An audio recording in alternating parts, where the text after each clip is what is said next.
All right. Hi, everybody. It's Tuesday, May 10th, 2016. Therefore, it's Keshe Plasma Reactor Group night and or day, wherever you happen to be. And I'm Rick Crammond, and as usual, for the last 3 years plus, we've been doing these workshops on Tuesday nights. And we have fun showing some of the things that we have in our experimental lives here. Okay, well, I see Lee Coates, as has the last few workshops, has got something to show here. So I'm going to bring that up, and as usual, we're quite interested in what Lee has to offer here. So he's something unusual. Looks like let me see, a motor control unit with he probably has he's got some kind of switch hooked up at the other end. Maybe it's variable speed. We'll find out here. It's just I threw together some parts I had from last spring when I was doing the ping pong ball reactors, and it's just a 3/4 inch plastic ball with a little wee small motor, and motor controller on it, so I could get it to about 2,500 RPM, and I got about a 50-50 mix of lead Gans water and CH3 Gans water in there. Mm-hmm. And But everybody's going to wonder, where did you get the motor control? First of all, is that like from eBay from China. China? I was going to guess. Yeah, yeah. And they're Yeah, I think not they're that 5 or 7 expensive. bucks or something. Yeah, not that expensive, but that looks like a pretty good one. That's probably good for like 100 amps or something crazy, is it? I don't think it's good for that much. I forget what it's good for. Some of them say Yeah, they peak at that, if it's just but got the single Darlington on there, it's 30 amp. If it's got two, it'll be good for 50. right, and it's got a heck of a good heat sink there on it as well. Yeah. Um, yeah, and these little motors, I think it was Abby who posted how you could get some of these little motors. They're, I think, 5 volt or 5 to 7 volt, and you can get like a dozen of them for 25 bucks, something like that. It's a pretty good deal that way if you want. Ah, there's your motor control. I see it there now. So you have a Yeah. variable speed on it. It's got Yeah. the We got pulse on width off modulation reverse switch. switch on it. So Yeah. yeah. Okay, So so it's running there at about what, a couple thousand RPM or 1,000 or something like that. I tried to set it at 2,500 because that's what Mr. Keshe was saying was sort of a good speed. So It wants to but just jump off the table there already, doesn't it? It's well, it's inching along slightly there. out of He balance. won't notice. I'm gonna take off. But so far I haven't detected any dome, and I've I've got the ping pong ball spinning. It's about 60%, 65% CH3. I got one of these at little green balls at 50-50, and I got one green ball at on another motor at say 25% lead and 75% CH3 Gans water, but I'm not really detecting anything coming off them. So And you put just straight Gans water in, not the Gans. Is that correct? Or that's correct. I'm using Gans water. okay. And did you fill the ball up all the way to the top? Is that an air bubble we see at the top there? I guess. That's just a very small air bubble. Yeah, I Just at the basically filled them up to the top. just at the very tip there is an air bubble. I see. Yep. And how the big question that everybody wants to know: how did you mount the ping pong ball to the motor? Well, these are 3/4 diameter plastic balls. On Amazon they call them mini ping pong balls. They're for beer pong basically, and Oh yes, okay. they're not actually ping pong balls. They're little plastic balls, and they got two holes in them from the molding process or whatever. So I just slipped it over the motor shaft and used a little bit of hot glue to stick it on. I see. And Okay. then sort of I was spinning it slowly, trying to get it centered to. Yeah, that's a bit of an So it tricky seemed to work. thing. I was surprised how Testing well it worked, patience. actually. If I, Yes, something you might want to try, Lee, now that you brought up the hot glue idea, is just take the motor, put a big blob of hot glue on the end of the shaft, let it settle or let it solidify, and then turn the motor on. And with a little tiny razor blade, you can actually make it run true. You can carve it so that it'll run true. okay. And then glue the ball onto that once you've carved your slight radius into the end of that. It's a good idea. I think, So anyway, just wondering if anyone else has actually detected the dome with any experiment, or can give me some pointers on what else to do here. I don't think the single ball is intended for the dome, but you should have some sort of a field effect. What Armin was getting was a shielding for sound.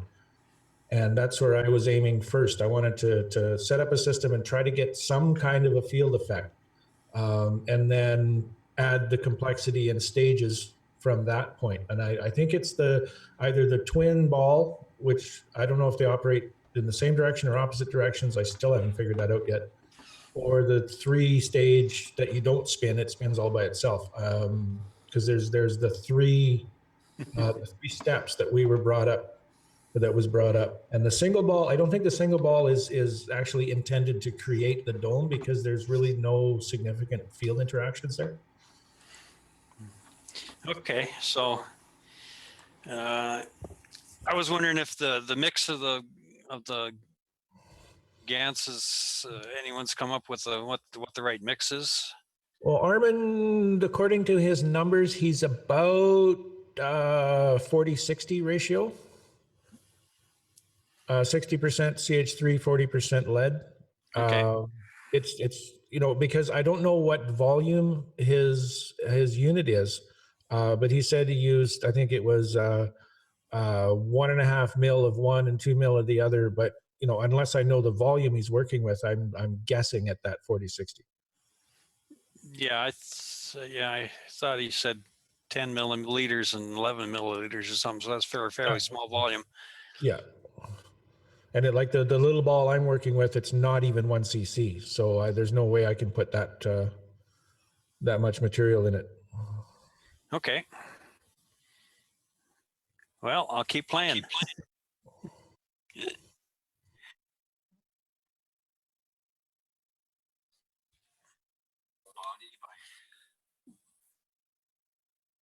Well, it's just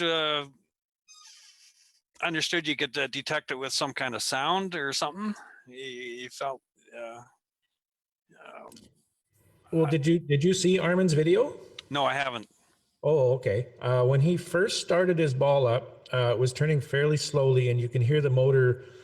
And it's a pretty noisy motor. He's actually got it mounted on a plexiglass box, which is like a resonant chamber. Yeah. And as he sped it up, there was a point where the sound just disappeared. But one thing I did notice is that while you couldn't hear the motor, when Armin spoke, his voice had this kind of a strange sort of a robotic timbre to it. So it's, there is, if you get the balance right, get the speeds, I don't know if it's volume, speeds, balance of the GANs, I don't know what all the variables are, but if you get them correct and can reproduce what Armin did, you should be able to hear, the sounds will change. Okay. Which is very interesting, because I understand sound to be a mechanical thing, not a plasma thing. But what do I know? I'm just a mad scientist. Yeah, we're all mad. Okay. Hello, everybody. Has anybody used a crystal ball? Or is it always plastic? Mine is in glass. a hollow crystal ball or like a solid glass crystal ball? Actually, I found a store right down the street from my house that sells crystal balls, hollow crystal balls. About a month ago, I bought one, and I tried to drill a hole in it, and I broke the drill bit, and I took it to these shops around here where they can fix anything. No one could drill a hole in it. Is there no way to be able to do that? No, you'll need a diamond core drill, and go very slowly and keep it wet. You're best to do it underwater. You don't want it to heat up at all. It's like drilling glass, but you got to go really, really slowly. Yeah, I think it's lead glass too. I don't think it's because it's fairly expensive, but not that expensive. But Yeah. okay. Well, Yeah, I mean the little single ball reactor I have running is a small glass ball. okay, that's And again, I've seen what I thought was an interesting visual effect, but it wound up it was just vibrating and shaking very just ever so slightly, and that's what made it Do you have any seem. other reactors going near it? No, but I do have a bunch of GAN sitting right next. Well, I did have a bunch of GAN sitting right next to it. It's sitting in front of me right now. I've been having. I have a little plastic ball that I spun. I think probably about 2,000 RPM, and I was seeing like something that looks like solar flares in the sun sprouting out off it, sprouting out. It's really strange. And I spun the little reactor, because that always opens the central core. And so I opened that because I can't get it going to the other one. I'd like to show you something if I could about this. I discovered something this week. I did an experiment with this, the big one. But I spun the little one, and it had even though it's not spinning now, but when that starts spinning, the little ball just sitting there not spinning because it's too noisy to go fast, you know? And There maybe. Do you have it handy so we can see yeah, what you're talking about? I put my video on here if I can, I guess. Okay. Lee, were you done with your part there, or do you have more? Do you want to show in a bit? I got another thing to show, just an update on something else, but that can wait for later. Okay. Well, let us know when you can get in there while we have a look at what Mario has there for now. Okay. Go ahead, Mario. Oh, you want me to go ahead? Okay. All right, let me put the video. This is can you see? That's the little one. I don't know if you can see it. It's not spinning. And I spin this one. You can see it. That one. That's one of the ones that I had the 3D printer. Oh, like that. All right. But I'm trying to show you something with the big one. I did this week. Here I have a little try.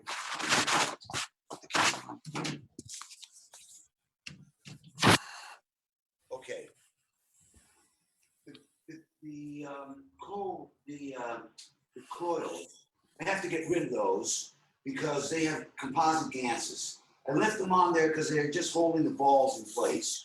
So imagine I'm going to get rid of these, and if I get glass balls or crystal balls, it'll be much better. But here's what I did. I took the 12 balls out, emptied them, and refilled them, 6 of them with lead, and 6 of them with CH3. And so I got a yin-yang balance of magnetical and gravitational. I put the 3 lead ones here because it's the base reactors of the first pyramid. But I took a little lead out and put some CO2 in that one, and a couple of milliliters. This is about 28 milliliters. And I took a couple milliliters out of that one, put copper oxide in that one. And so I got a gradient, and I got a flow. And there's a band of fields spinning around it, counterclockwise. I actually turned it around. It's actually going this way. I changed it. But so I have a tube, literally, of plasma spinning around there. It's a gravitational field. This is the top reactors, which have to be lighter. So I put the CH3 in those two, and I did the same thing. I off-balanced it, and I have a field like this. And I did the same thing with these 3 are base reactors, so there's lead in those.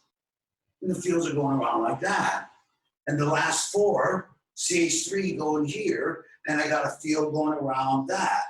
So I have literally plasma tube, gravitational, inside a magnetical tube, inside a gravitational tube, inside a magnetical tube. It's a crystal tube reactor out of plasma. That's what I see. And I haven't done it because I got some problems on these coils. If I can open the central core there, then that's the conduit. And that's the instantaneous transportation and communication. I open it up there, and it's open now, but I need to spin that one. But if those fields combine there, that'll give me a superstructure field, which is the drawing. It's the flower of life. And if you look at it, see these fields, you look at it with straight lines, it looks like a pyramid, it looks like a crystal, but it's really curved. So it's really a sphere inside a sphere inside a sphere. We see it with straight lines, we see it as a crystal structure. It's a nano layers. So the whole structure that will form is literally a crystal ball. So I don't know, I need you guys to comment on that. Don't I have a crystal ball tube reactor made out of plasma? What do you think? Anybody? I think you probably do, but the proof is in the pudding. Does it work? Does it work for you? Well, it works every single time with the little one. Mm-hmm. Right, you mentioned that before. I've got it now, and I've got a portal open, and I'm in. It's a strange thing to say. I'm in communication with another world now. There's a whole bunch of another set of really weird things going on in my head that I don't know if it's real. How do I know? The things that happened last year. I talked about it to Matt about this contact, and when that fellow from Cambodia came on, he said that's similar, but my experience was nothing like that. But when I saw Renan and the Filipino guys, they were the exact same experience. I had shivers. There are even in the daytime, there's like friction going on. See, I started fooling around and I painted because I got to get rid of these clothes anyway. So I reversed the polarity or the direction because I painted CO2 on that one. See, it's 30. I'm not getting a buildup. I get a buildup. That one, the little one drives this one. That one, man, you put your hand over it, the hair goes up my arm and stuff. It's really, there's fields all around the room. And if I spin that, this gets really thick. It's actually fairly thick in there now, but I'm not getting the rotation. I reversed this. I put CO2, I painted it on that one. Copper oxide, I painted on this one. And I reversed the flow, but it knocked the whole thing out. I had a polarity going like this. I had like a axis forming this way. As soon as I reverse the polarity, it's forming this way. In other words, the fields are going like in a different angle, So Mario, are you saying you can feel these fields then? That's what you're saying as you're going along? That yeah, I can see them. See them? Shimmers. The Okay. shimmers right here. But this one has got these coils and it's spinning around there and it's got it in different directions and stuff. Yeah, and I and haven't seen it for a year. It's the first thing I noticed. The first time I spun the little one, it was like a wave that came over me and filled the room. The whole room's shimmering. well, you've mentioned the little one before being very powerful for you and so on, but you haven't been able to sort of recreate that same power with the rest of your structure, but yet you're getting hints and clues, it seems, as you go along on what to do next to increase its here's the thing. effect. Can I show you something about? There's something about the infinity loop that I don't think you guys are aware of that I learned last year from the reactor. It's ridiculous. But see, we think of infinity loops. Here, you have a big red circle here. If the field's going around this way, for every one of these, there's an equal and opposite one there, going the opposite direction. Big figure eight there, and another one going around there. So we think of that as an infinity loop. But if you look at the drawings, you realize the fields that are going around there are coming out of the central core, going around, going back into the central core.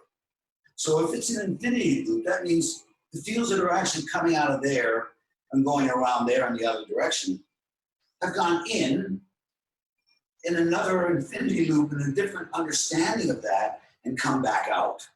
See? Imagine the fields of this is the Earth. We're looking at the equator, right? You have 6 fields out there, 6 fields like this. The fields are coming in the South Pole. They spiral around. I got a picture that shows it really clearly, but the fields spiral around, getting smaller and smaller into a funnel. They never get past the equator line. They go into the Caroline core. And those fields going in are coming back out, but they're going through how far are they going before they actually come back out and come spiraling bigger and bigger and bigger and then opening up and go out the North Pole. It's a completely different way of understanding the universe, the way it's connected. And if you think about it like this, if this is the Earth, we count 9 layers, 1, 2, 3, 4, 5, 6, 7, 9. What's next?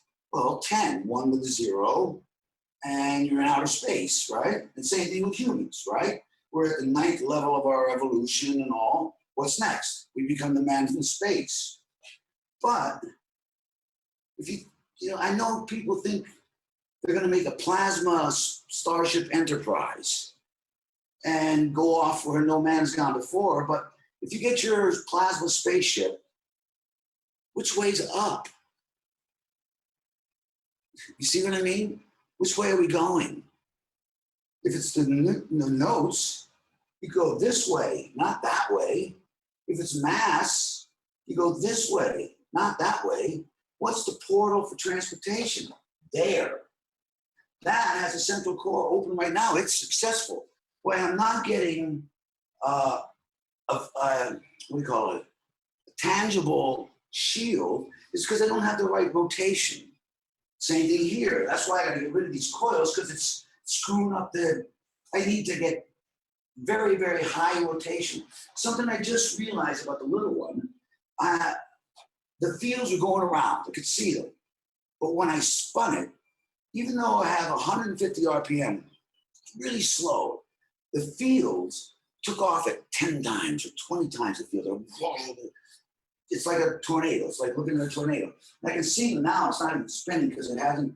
If I leave it off, I think that'll go days. It's still spinning, but it slows down. So it's really about controlling the gradients. If I got a rotation here, I can control the direction. I need to understand the architecture because you can't just arbitrarily spin one here and that one there. You have to know how to control it, but it's easy to manipulate. If I increase something there and put a little less there, I can speed up the rotation. That's the thing. It's finding the right combination of the balance of the ganses to create the hull you want. But if you're talking about opening the central core, I do it every single time with that. And I've done it several times, but the only time I had communication like I'm having now, and like I had last year, was when my amino acids were in it. So when we made another one with Max and I, another set, and there were no accidents, so there was no amino acids in it. But as soon as I spun it, you could see the formation of it. I know there was a central core, but I didn't hear anything from it. That's why I put my amino acids in all these. And I'm not even sure I need my amino acids. I think now I'm thinking just the amino acids of the body of the man or whatever is enough.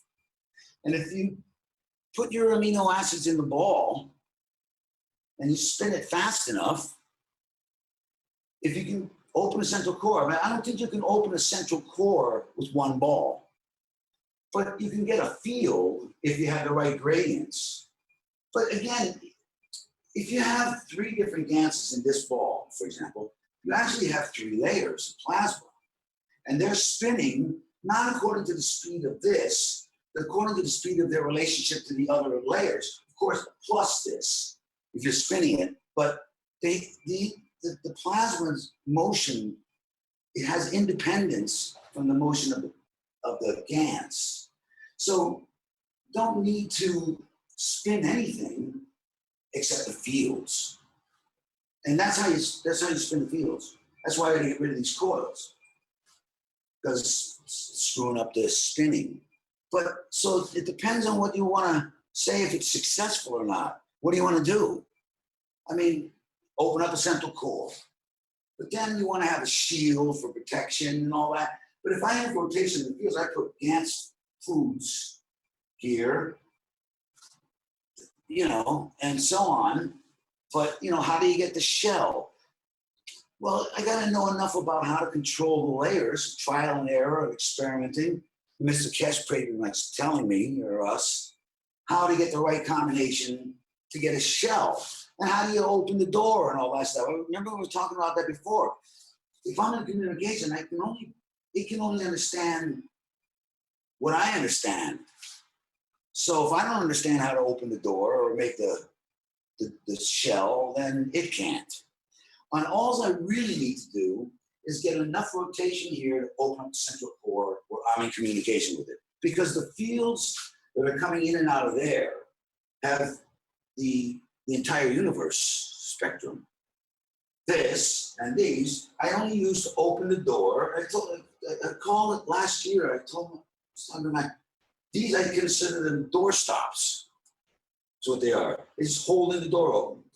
I think Mr. Keshe is a different word, but I don't know. What do you think? Well, it sounds like you're pretty enthusiastic, that's for sure. And no, it seems right on with the stuff you're saying. And again, it seems like this central core is basically we'll call it a working unit. The central pyramid you have there seems to be charged somehow and working. And you mentioned removing other stuff so that it's able to function properly and so on. So now you have two other pyramids, or at least two, I guess, that are the larger ones enclosing that smaller core pyramid. And it seems like tuning those is important to go along with or magnify that central core, because they should be able to make it more powerful by their configuration. So since you already know what it feels like, that central core, you should be able to make alterations to your next core or maybe your outer core, and feel whether that central principal area is more powerful, more intense, more of something, or less of something. Maybe more voidness, for example. Maybe that's what I think you're it's after. a whole. It's nothing more than a hole in the universe. Mm-hmm. It's Yeah. black hole, as the Keshe called it. But that's how you travel. You travel through that. Yes, that's what I was meaning just now, that creating a voidness, it's more like you just mentioned you got rid of some things in order to make it more effective, to work better. So it's. No, I don't think. No, that's not what I think I'm doing. I need to get rid of the coils and tweak the balls, because you can't undo anything with these coils. You could do it with the coils, but if you do it wrong, you're stuck. So if I do it wrong, like I got the rotation the wrong way here, I can change the balls, I can unload them, I can't do anything about the coils. So I have to get rid of the coils. And if I can find glass or crystal balls, I'll get the full rating. But the only reason I'm using these is because I don't have any other way to open up the central core. Once the central core is open, that's unlimited universal power.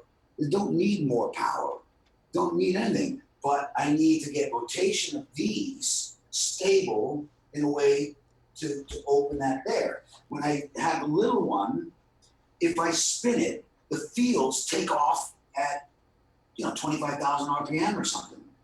Opens the central core, no problem.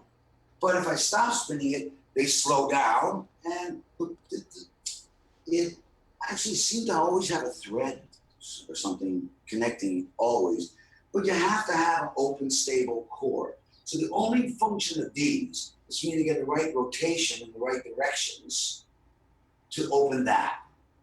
And then once I have that opened, that's the fields that are creating the spaceship are coming out of there, not. See what I mean? Right. Yeah. Exactly. So, Well, okay. you used to have that suspended, that central pyramid. It was sort of loose in the middle there. Is that not loose anymore? Is it? Oh no, it's It's pretty has to be. solid. But the pyramid itself is just a frame. It's the it's really the spherical plasma field that's happening. It's sphere, not pyramid. There is a problem with wobbling because these things will try to push themselves out once the central core opens. That happens and this wobbles and it could collapse the field again, right? Because they have to be connected in the center. If one of them gets knocked out of position, then it loses its connection and the whole field collapses. So that could be a problem. I'm not really sure if that is the problem. It might be. Have you ever allowed them to float and find their own locations? I was. That's funny you say that. I've been thinking about that.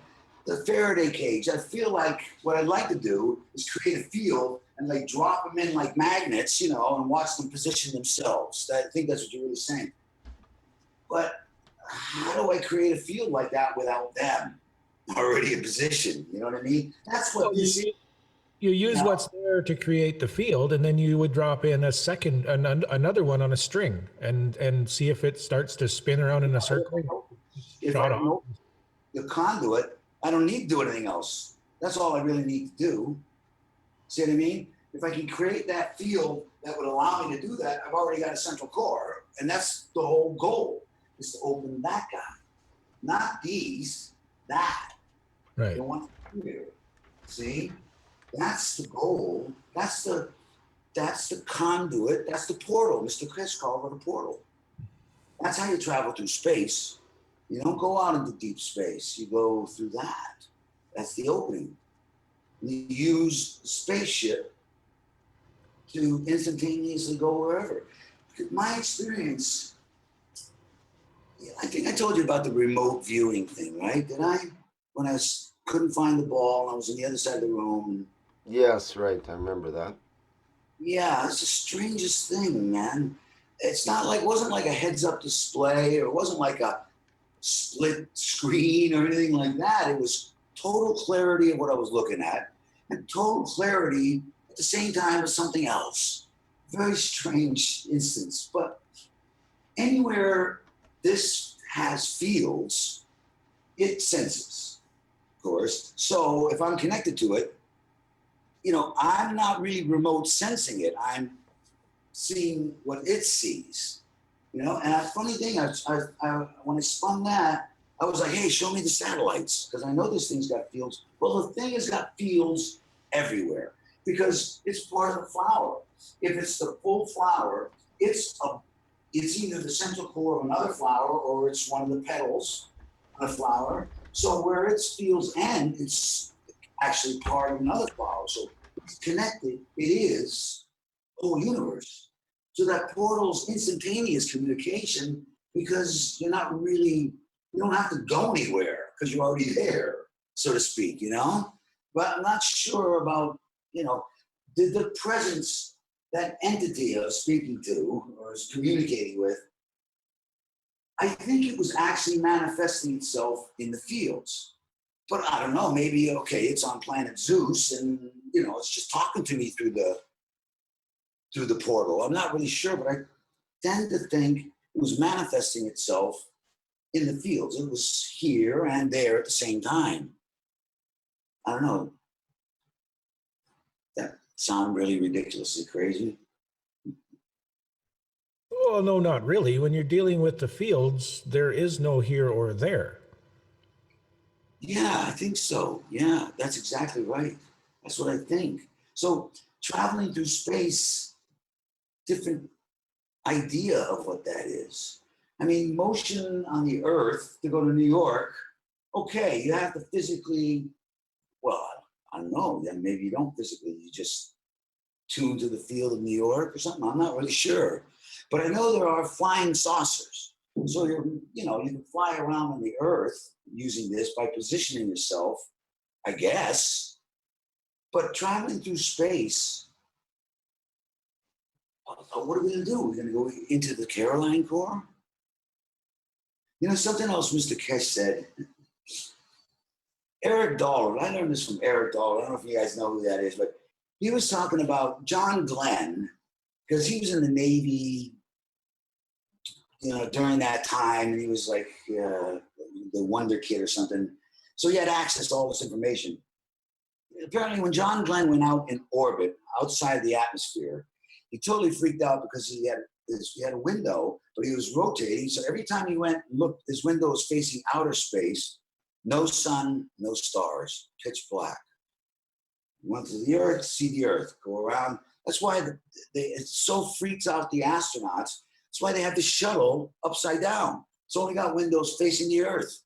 The same thing with the space station. You'll never see any astronauts taking, videos of the moon from the space station. Only faces the Earth.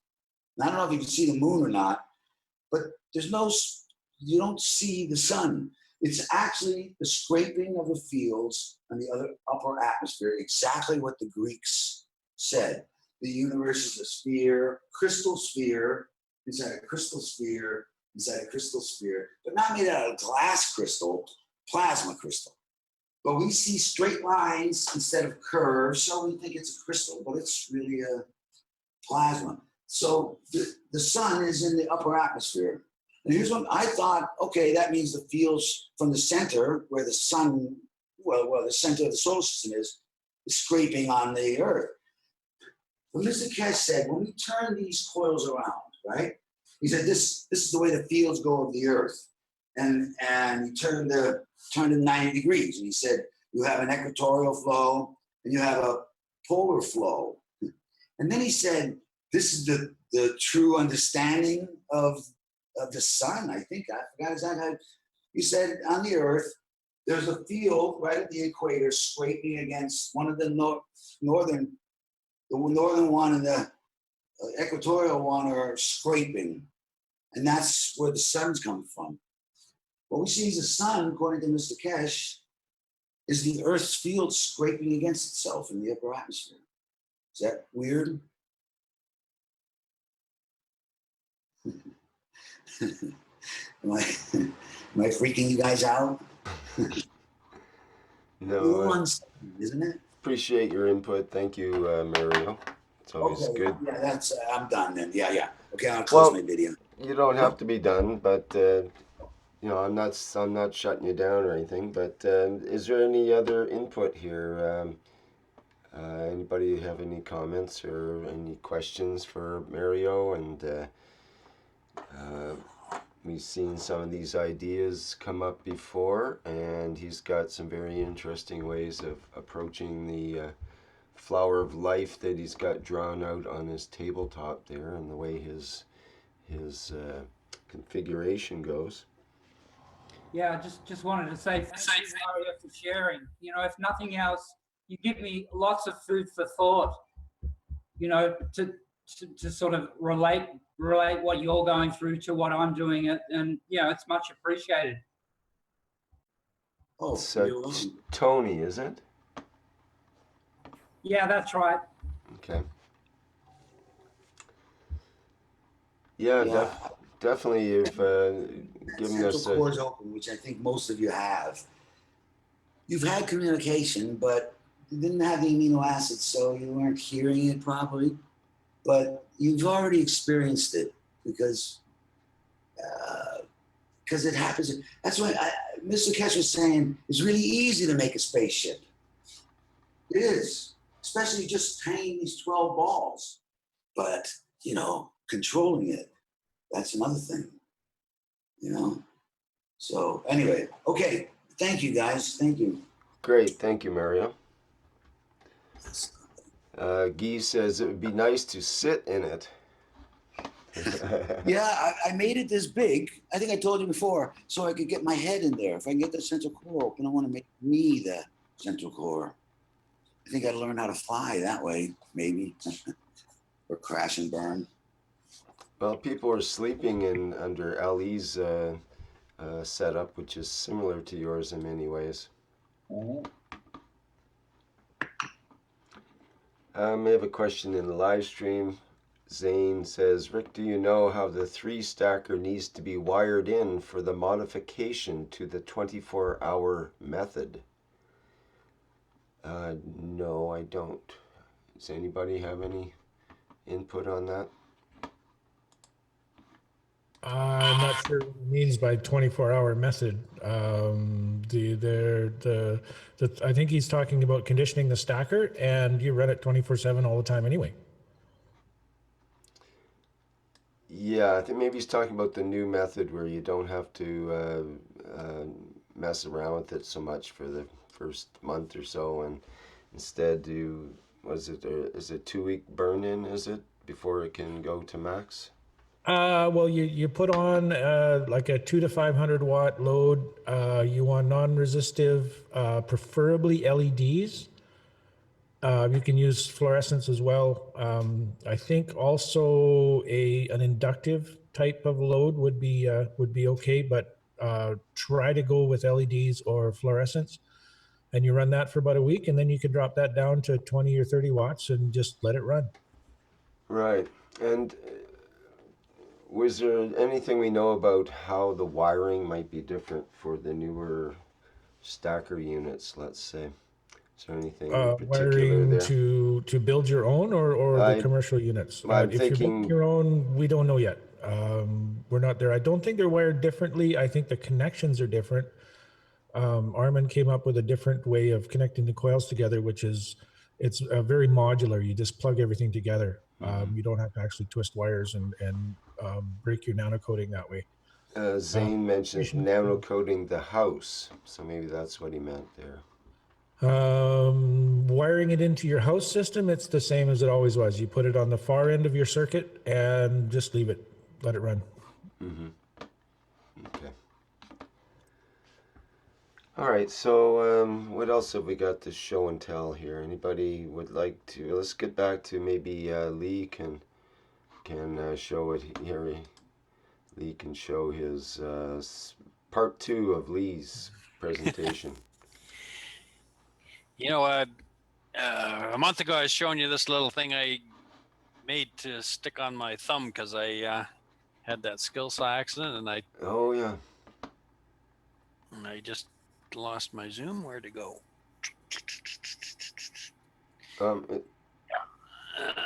Let's get that back. So anyway, the nurses have been, I've been going over to home care every couple times a week to get the Band-Aid changed on my thumb. Just as an up, for those you don't know, I took an inch of skin off, inch by 1 inch section of skin off the top of my thumb with a skill saw. Jeez, down to the bone or what there? Well, you could see the cartilage, which was holding the joint together. Oh, but geez. luckily I didn't cut that. So I built this little thing to stick on my thumb, trying to maybe make it heal faster and whatnot. And, for the first few weeks, it seemed to be healing quite a bit faster. Nurses were impressed, but right now it seems to slow down over the last couple of weeks. Maybe it's because I haven't been wearing this thing as much as I did the first few weeks. But what the nurses were impressed about was there was never any pain.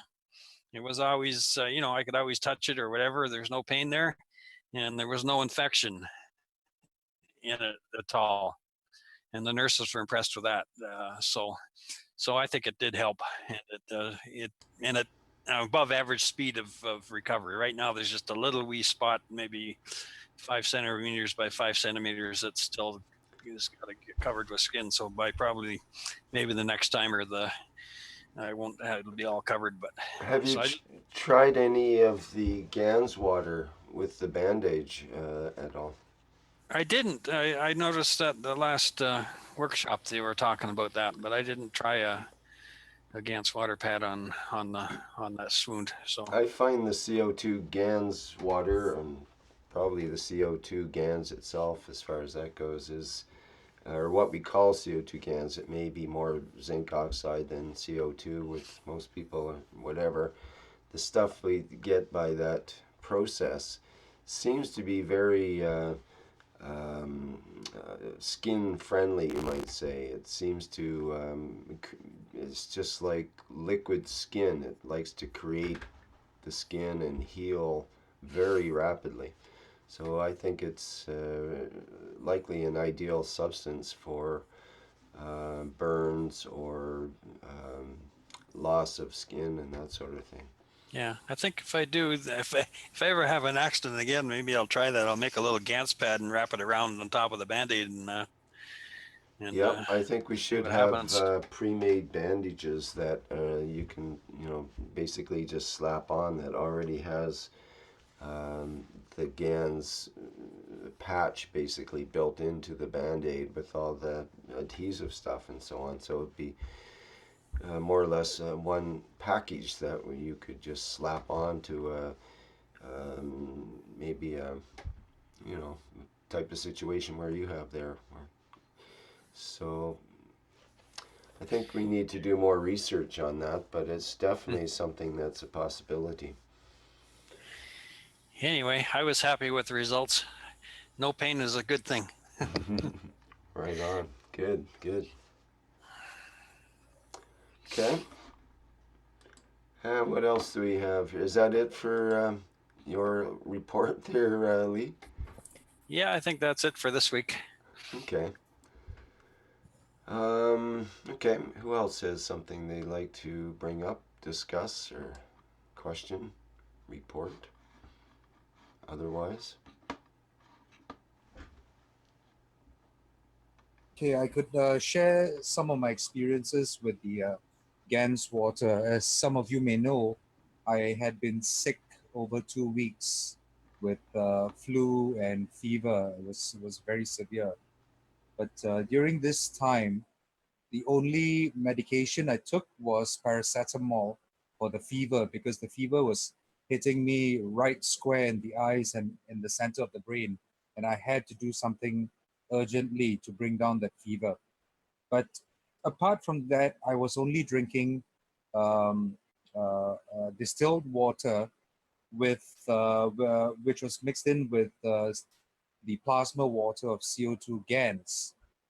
So that kind of kept me going. I was still quite bedridden, but I wasn't taking any other medicines.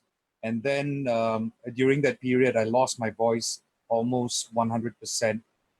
And we had a meeting with Armin, during which he suggested that I add the plasma water of copper oxide to what I was drinking. And I did. I added about 5 milliliters of copper oxide water to my drinking water. And within about 20 minutes of drinking that, my voice returned to 50%. So that was pretty impressive. But it took another week or so for the voice to fully come back. But what was impressive is that during this time, usually I would require the strongest antibiotics on the market, expectorant, and a few other medications to cope with this, to cope with the illness and to bring me back. But I was able to do it this time with just CO2 water, copper oxide water, and whenever necessary, paracetamol to pull the fever down. So that was that was very interesting. What I was doing was I have my distilled water in 1.5 liter bottles, and I would empty about 200 milliliters of water into the jam jar with the CO2 Gans and let that sit for about 20 to 30 minutes, extract the water from there, about 200 milliliters, and put it back into the bottle of distilled drinking water. So I was mixing about 200 milliliters of CO2 plasma water with, uh, initially it was 5 milliliters of copper oxide plasma water, but I increased it to 15 milliliters into my drinking water itself. And as of Sunday, everything is pretty much gone, and I'm back to almost normal. I would say almost, simply because my sinuses are still a little bit congested. So I had, I wish I had thought about this earlier, but I only did this last night. I had an old nasal spray bottle, about 30 milliliters. So I washed it out and filled it up with about 25 milliliters of CO2 plasma water and 5 milliliters of copper oxide plasma water. And I've been administering it since last night. Last night, when I administered it at about 8 o'clock, 8 p.m., it went in, it literally opened up my sinuses, and whatever was inside the sinuses started draining out. And my nose felt very clear. I didn't feel congested at all. And I did the same thing this morning when I woke up, and I did it just now, about an hour ago. And every time I administered it, it just opens up the sinuses and starts draining whatever is inside there. So I'm gonna keep monitoring this and see how it goes. I'm really hoping that with this combination, this can actually, I'm hoping that this could help me to solve my sinus problem once and for all. Keeping Hmm. my fingers crossed. And you've had this for how long, this sinus problem? Since birth. Okay, wow. And how did you administer it again? Could you review that for us? I put it into a nasal spray bottle. So I washed out the nasal spray bottle. It's a 30 milliliter bottle. I washed it out, put in 25 milliliters of CO2 GANs water, and 5 milliliters of copper oxide water, and administered 2 sprays into each nostril. So I did that once last night at 8 p.m., did it again this morning at about 9 a.m., and did it again this afternoon about 1 hour ago, so about 1 p.m. And you keep the fluid in your nose. You don't blow your nose afterwards or whatever. You just 2 squirts in each nostril and leave it in. That's right. Because the nasal spray, when it sprays into the nostril, it comes out atomized in very, very fine droplets. So as I'm spraying, I'm also inhaling very deeply. So the atomized water goes to where it needs to go. Hmm. Okay. So I'll monitor over the next few weeks, and let's see what happens. Fingers crossed. And did you notice any, let's say, psychological effects? I mean, you would anyway, because your nose gets clearer, or you feel your nasals clear up, so you naturally would feel better, perhaps. But was there any particular, effect that you found from it, or was it just the physical effect that you were after? So far, I've only noticed a physical effect. I haven't noticed any psychological, mental, or emotional effects from it just yet. It didn't make your brain more clear, just your nose? Yep. I Okay. was actually hoping that over time it might make my brain more clear, but at this point in time, because the sinuses are congested that much, I think that's what it's acting on. And once that clears out, maybe it might lead to other positive effects. I do not know. That makes sense. It makes a lot of sense, actually. So, well, best of luck with that. That sounds quite revolutionary, perhaps even. Make sure you send in your testimonial to the website. I will. In fact, that is kind of where I got the idea from. That Uh-huh. now they're going to trial CO2 eye drops and CO2 capsules. So I Yes, thought, right. Yeah, so I thought, well, if administering it in the eye is beneficial to eyesight and other things that are related, perhaps administering it to the nasal passage may be beneficial to the sinuses. Right. Well, actually, you should have the product that the Keshe Foundation is offering, perhaps, so you can get in on that program, that trial program, and so on. Be good to have that kind of, what if you actually did cure a lifetime nasal issue with this product? It would be that's pretty mind blowing. That would, and I think that would bring a lot of relief to so many people around the world who are suffering from sinus condition. You know, it can be very, very unnerving when you lie down to sleep at night. You turn to one side and you can feel the pressure from one side of the sinuses literally start to migrate down to the other side of the Mm-hmm. sinuses, and that side starts to get blocked. Mm-hmm. Mm-hmm. It's very unnerving.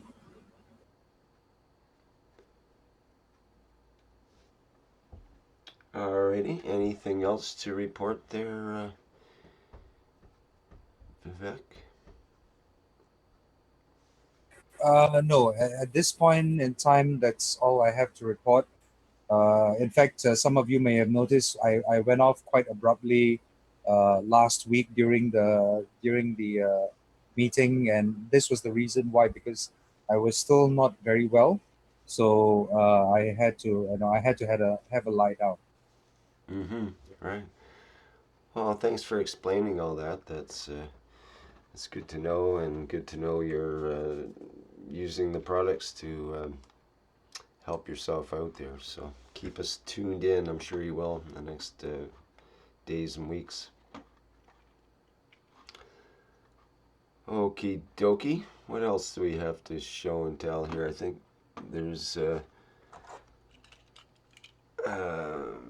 Powell. You were having your video on there. I wonder if you had something you wanted to show. Well, actually, I can show you something very small. I've made it Okay, sure, yes. yesterday. A half. Um, you see that pan? Just a second here. Let me get it lined up so we can see. There we go. Okay. Yeah. So it's very tiny. The capacity of this container is about 2.5 milliliter. And basically, what I've done, I used only a liquid plasma. So basically, top it up with 2.2 milliliter of CO2, oh sorry, CH3 gans. I added just a drop of CH3 ganses and 3 drops of CO2. And basically, when I touch that to my right, sorry, my right hand, basically you can feel the cold going across all your arm. You know what I mean? So it's very very powerful comparing to, let's say, the copper pans. And basically I was wondering if someone was doing the pans from a liquid plasma only.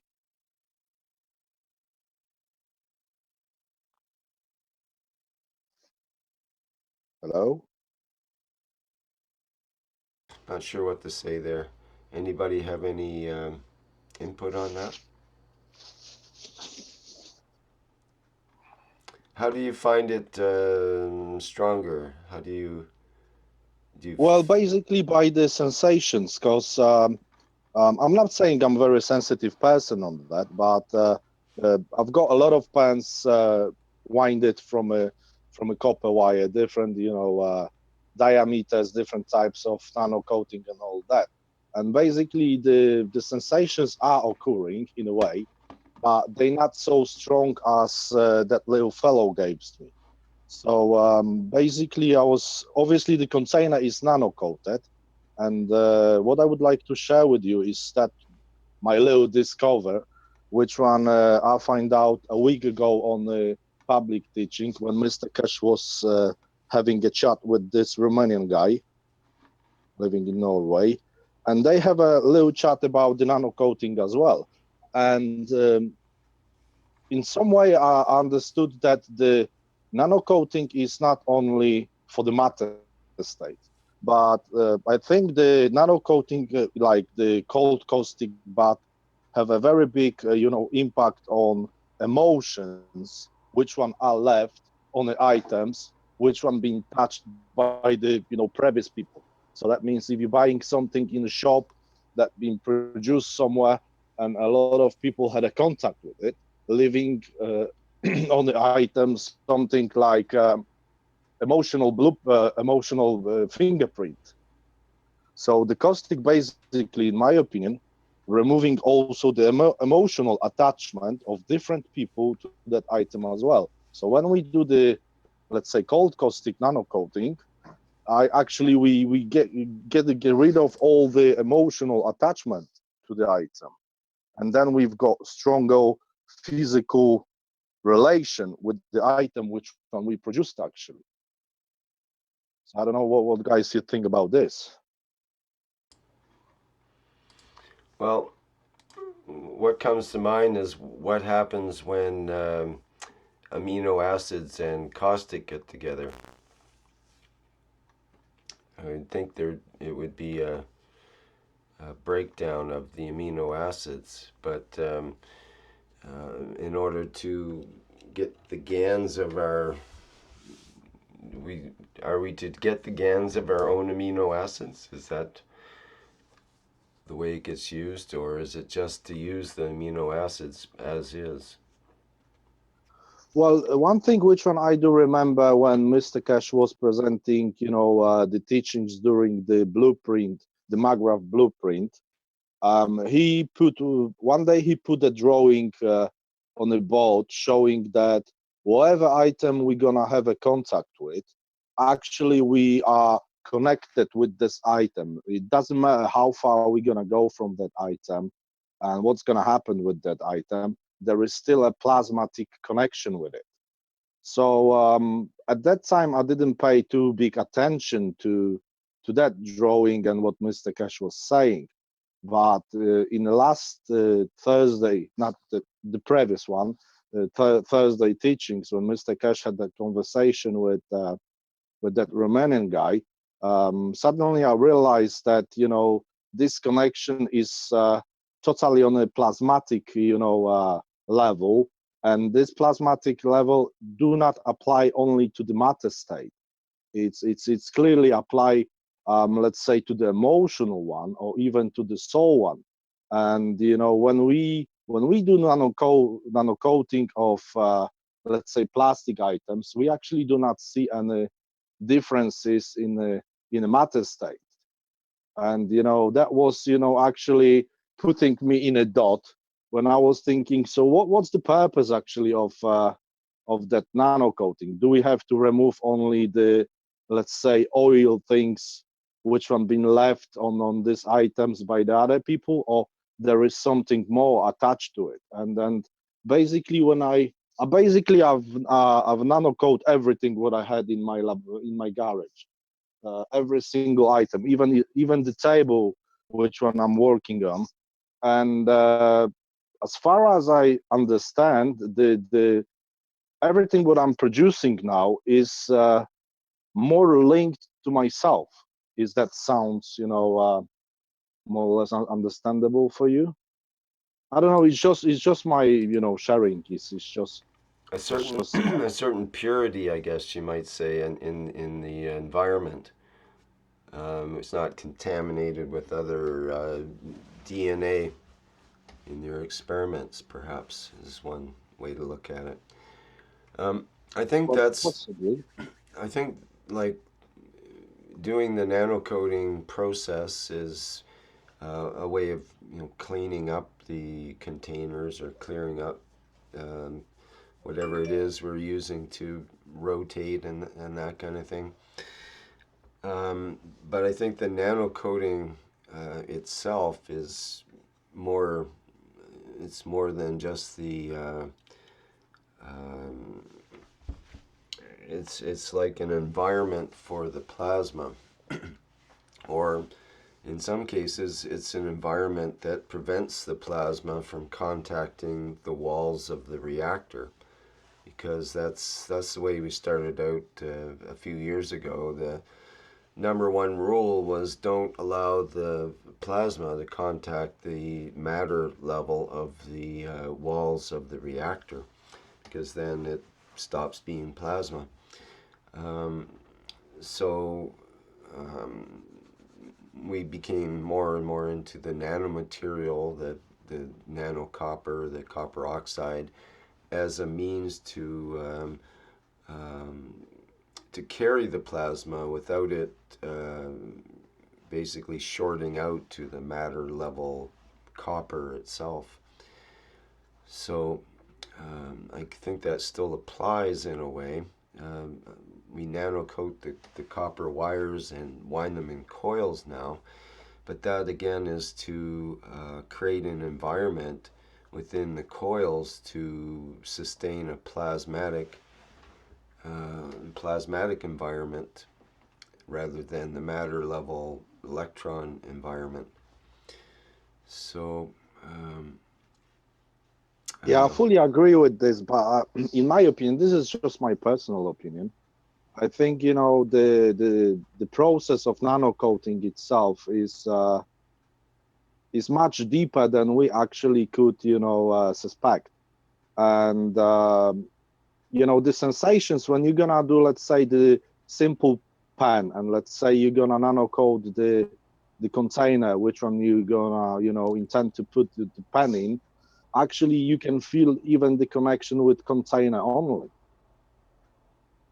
You know what I mean? And you can physically, you actually get the sensation when you obviously wash all the container from a caustic, so obviously nothing burns your hands and all that.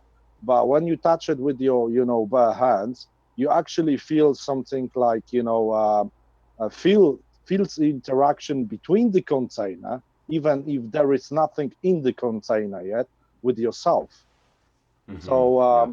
that brings a conclusion. Okay, so if I've made the nano coating, so that means I removed something, and it's not only something which is uh, contaminating in a matter state, the item, but I think that's the contamination occurring through the emotional process of you know of other people having contact with that item. And when you take under consideration the things like, okay, when you purchase some sort of items in a shop, there is hundreds of people probably having contact with it before you. And in a plasmatic way, when we're going down to the vortex, which one applying only to the emotional state, it's actually a massive interaction between the fields. And then when we're not going to run the nano coating process, the interruption of different amino acid is so big that actually brings sort of like a confusion on the plasmatic fields in terms of your own, let's say, possibility to get the sensation of it. Yeah, good point. Good point. Yeah, but this is just what I realized last week. I don't know if that's something what is worth attention or not, but I just want to share that with you guys. Well, I mean, if you look at everything from uh, magic to modern laboratories, it's all about cleanliness in your where you're working, and so in a sense, that seems to be what the topic is in a way, that to create an environment that has only the things in it that are appropriate for what you're trying to create, as opposed to willy-nilly bunch of DNA from half the universe that you don't really need, and that may interfere with the ability to create your own structure, let's say. For example, there's a move right now. I think it's happening actually for people of the world to contribute their GANs, their I think CO2 GANs, maybe it's all GANs, and have one big group GANs where it's everyone contributes some, and you'd have this reservoir of GANs from all over the world. Basically, it should be a cross section of the GANs from all the people of the world. But I wonder if that is well, a good thing to do to start with, and whether it's an effective way to go about it as well. For example, if you were making CO2 GANs to heal someone that's close to you or heal yourself, would you want to have it come from 1 million people from all over the world? Or would you rather it to come from your own operation with your own environment put into it, your own DNA and materials and so on? I think that most people would rather have the more controlled environment of their own, or at least some kind of specialized GANs that's already been produced, and like the Keshe Foundation GANs that might be standardized in some way, and so on. I don't know. What do people think about that? Is GANs from the millions, is that, or maybe even billions? What if we had GANs from every person on the planet? I don't know how many billions there are now, but a lot of them. And Yeah, Rick, this is Tony. What I was thinking is that maybe it could be a really positive thing. It could set up the world in a big sheep dip where we just run everyone through it. You're touched by the GANs of everyone in the world, and it's like world peace in one dip. World peace with a piece of everyone in the world. Just step right up to the dip. Through you go. It'd be a new, push your head under. a new kind of baptism. Hallelujah. Baptism by plasma. Yeah. Yeah. What a concept. And whether you like it or not, that's where how do we? It's an interesting concept. Yeah, it is definitely. Would you like to have a bath water, for example, with the GANs of millions in your bath water?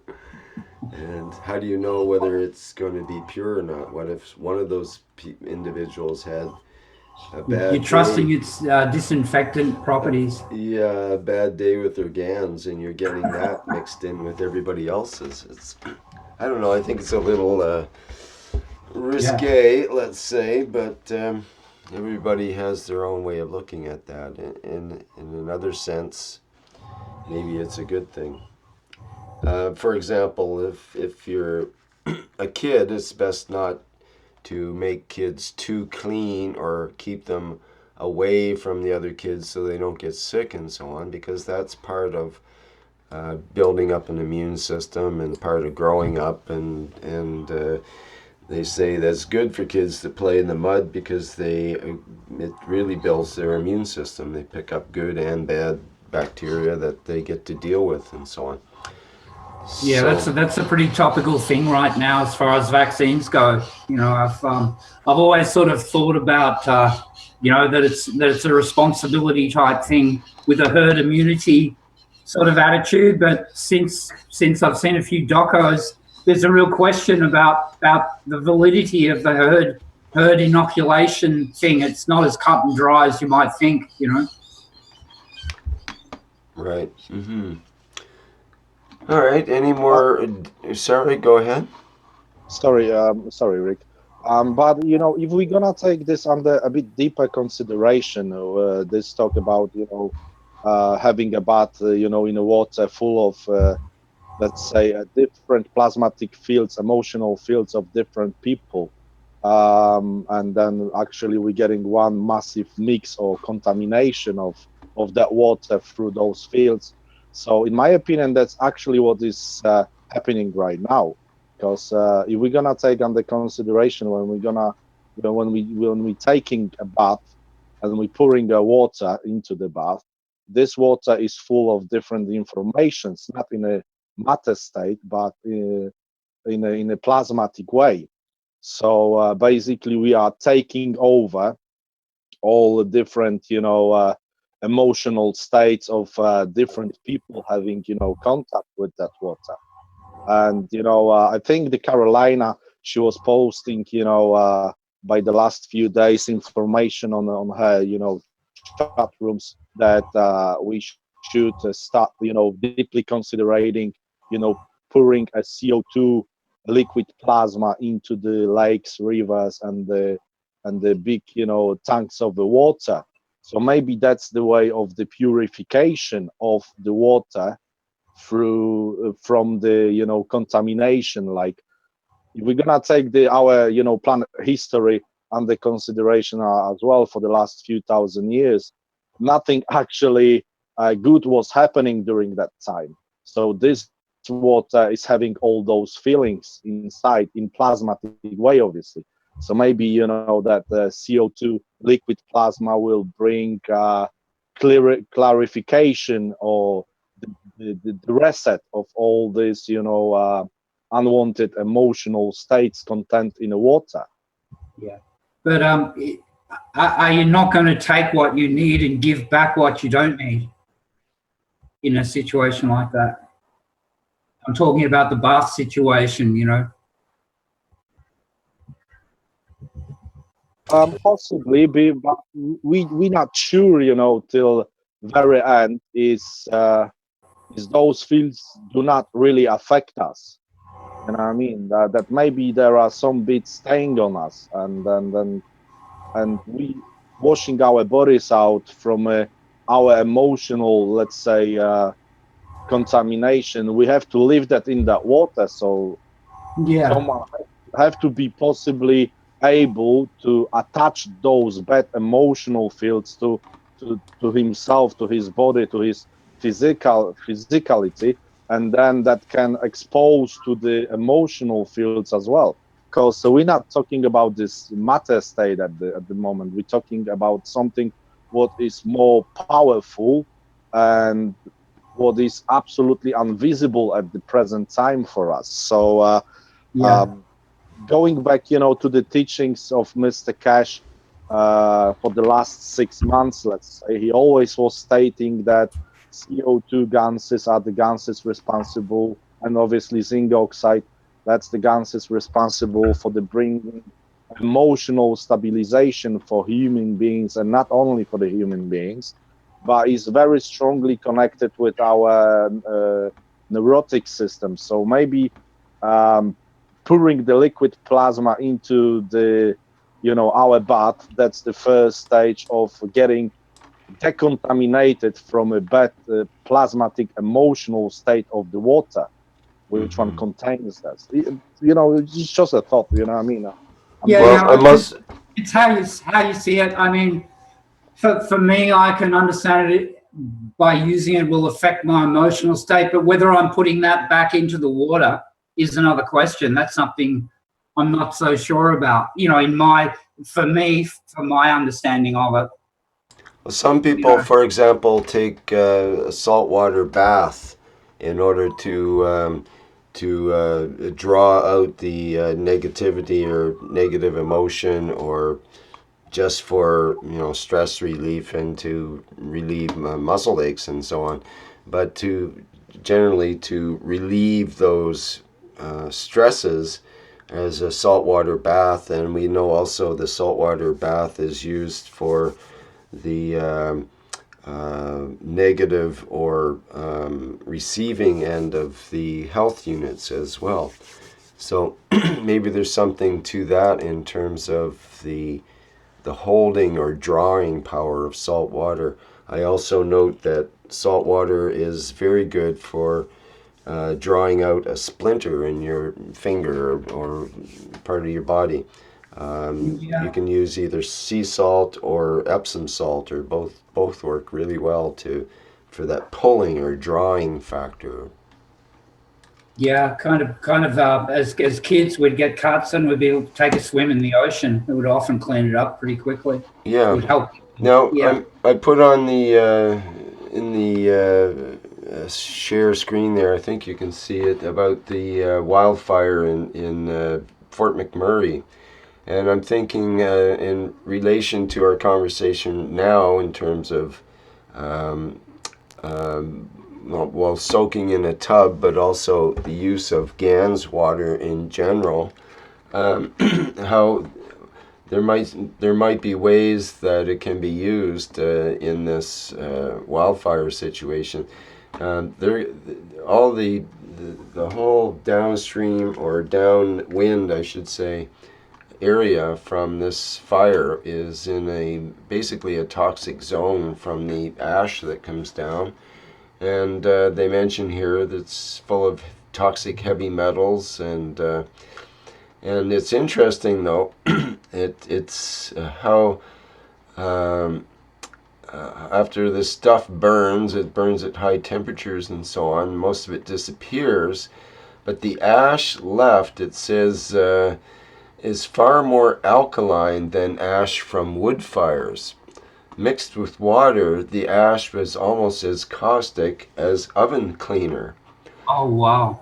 So I'm Yeah. thinking, wow, the ash is basically the alkaline type ash that's the kind you'd want in a caustic situation. So they essentially have the caustic available quite readily in their situation, but it's also contaminated with metals, some of them toxic, it says arsenic, lead, antimony, copper, zinc, and chromium are all found at levels exceeding the EPA guidelines.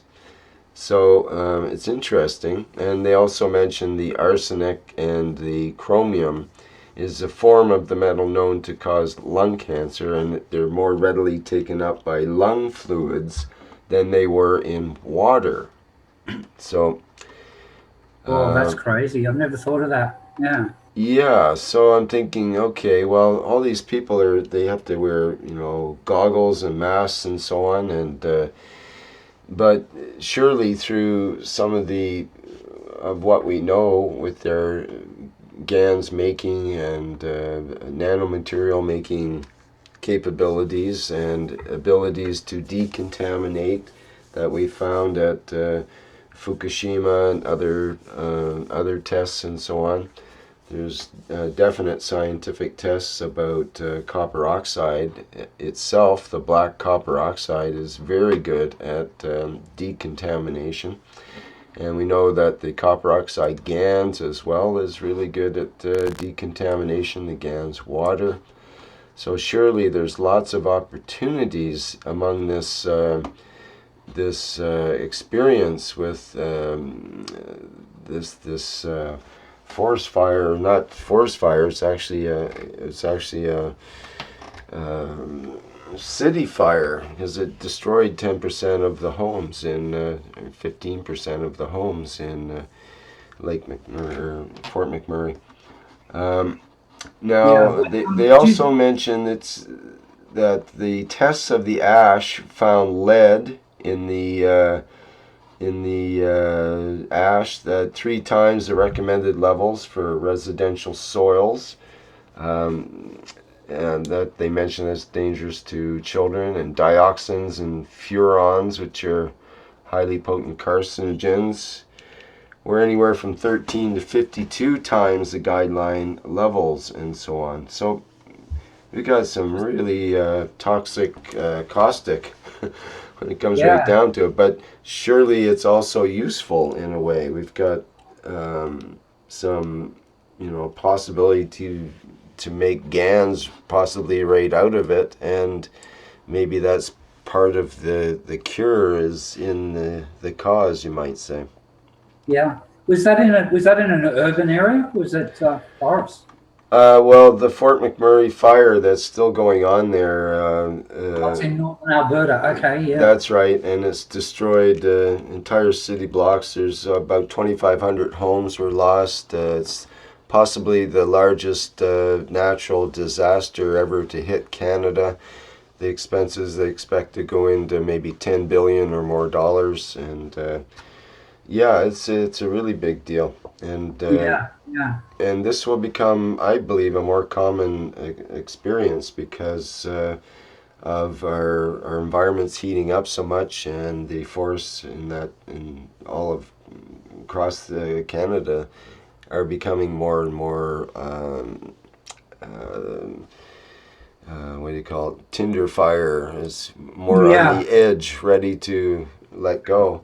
I mean, this fire created its own clouds. It had so much fire, it created its own weather condition. It created clouds that created their own lightning and started more fires because of the lightning from its own clouds. That's Oh how my God. that's how Yeah, powerful these things become. yeah, yeah. Yeah, I'm in Australia, but 20, 30 years ago, I fought fires on the BC Alberta border near Invermere, I think it was. And yeah, it's amazing how those trees go up and how it can track along the root systems. It's very different than the fires we get out here.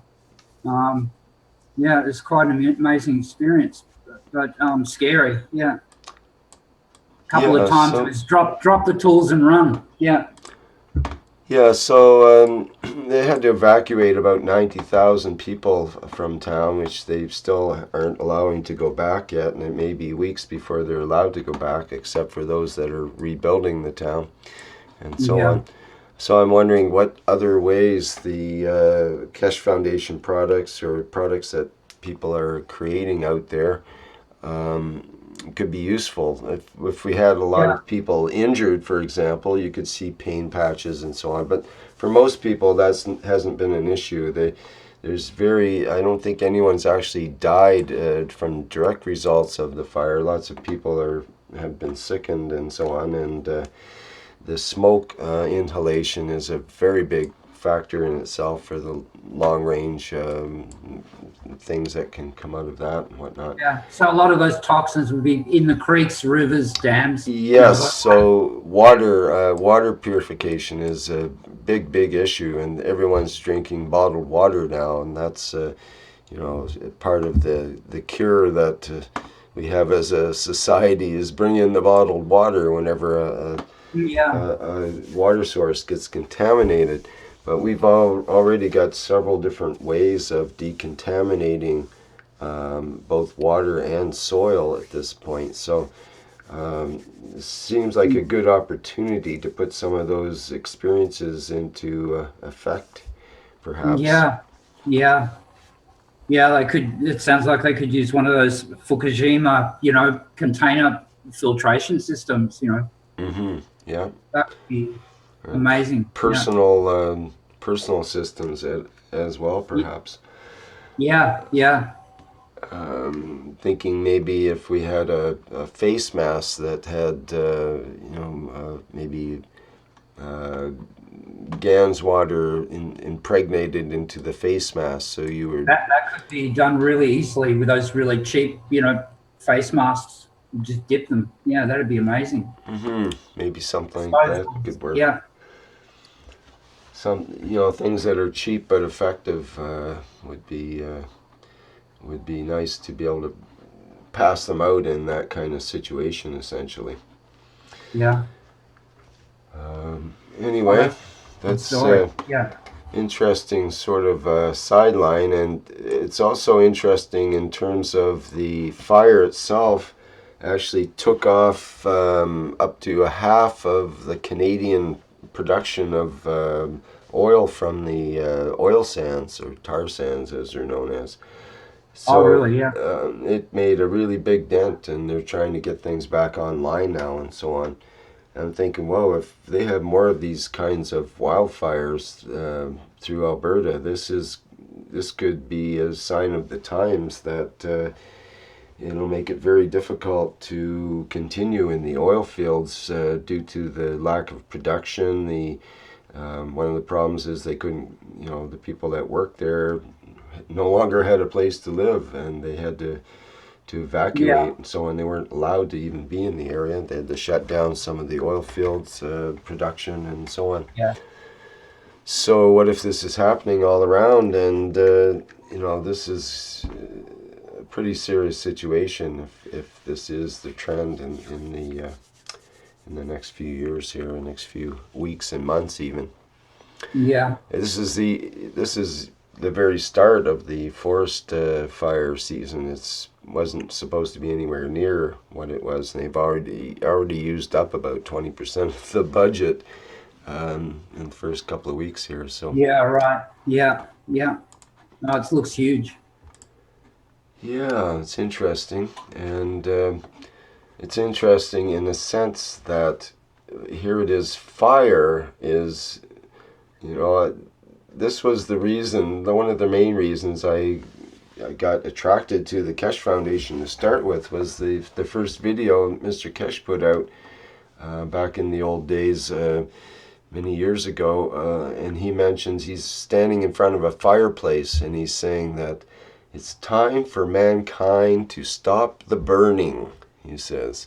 I thought, I can remember that wow, video. that's Yeah. great. What an idea. It totally enmeshed me because the burning of fuels I'm highly allergic to, and it's my main thing in life at this point after being a mechanic all my life.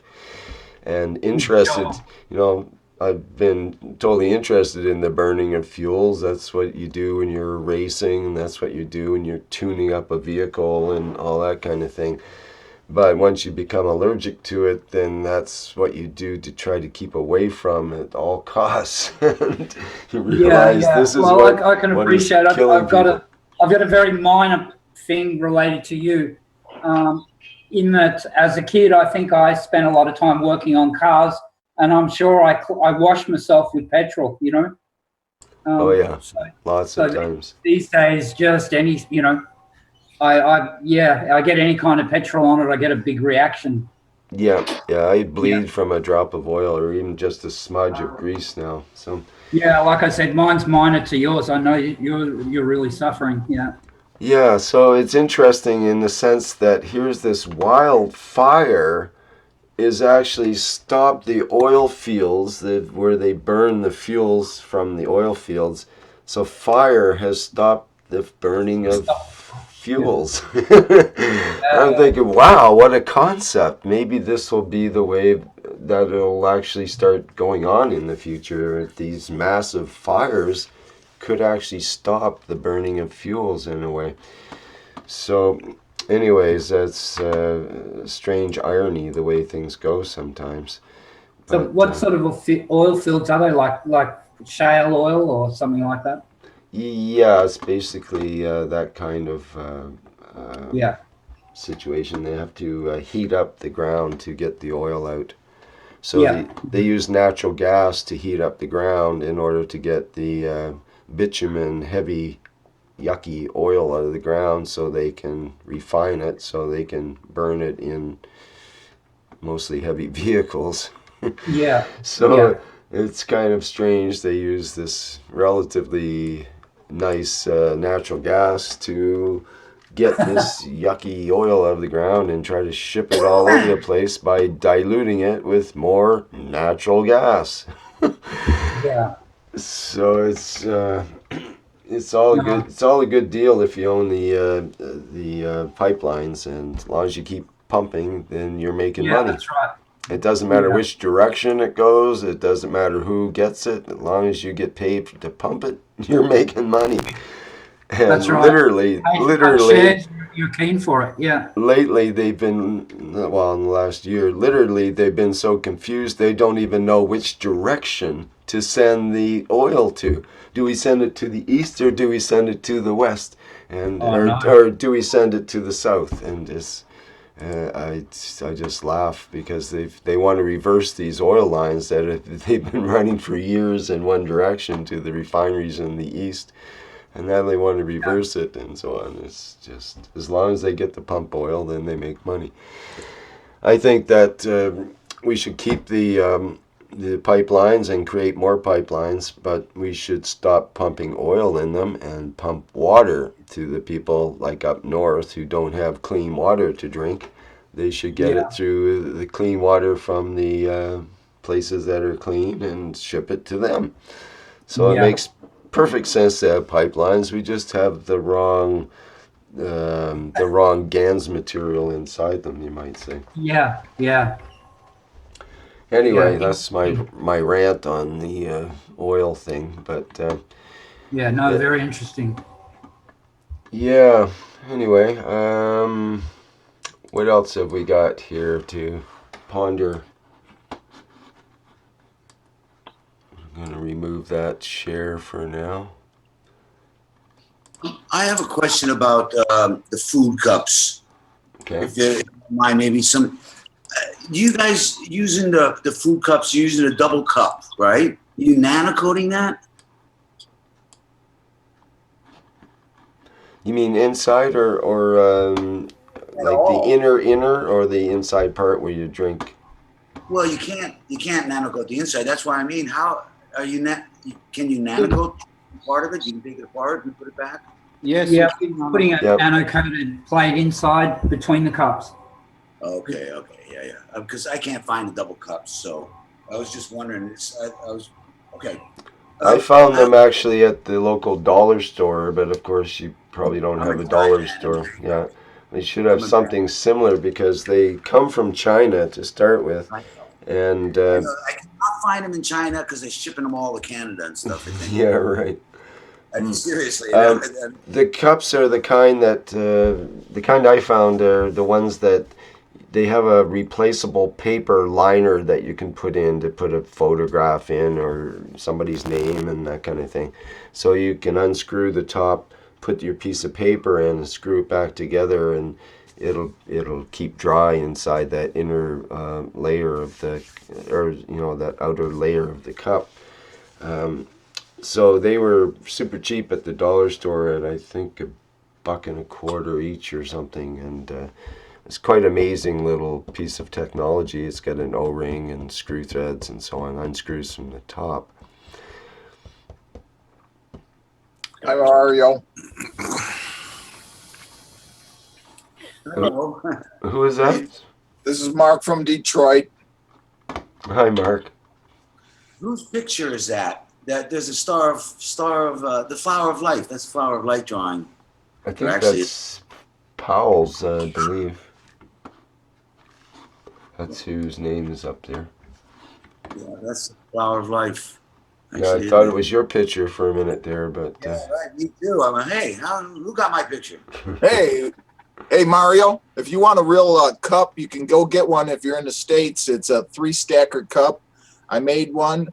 You could put some. I made a coil on the bottom with a little bit of GANS and a GANS ball, or actually a plastic container that I nano coated.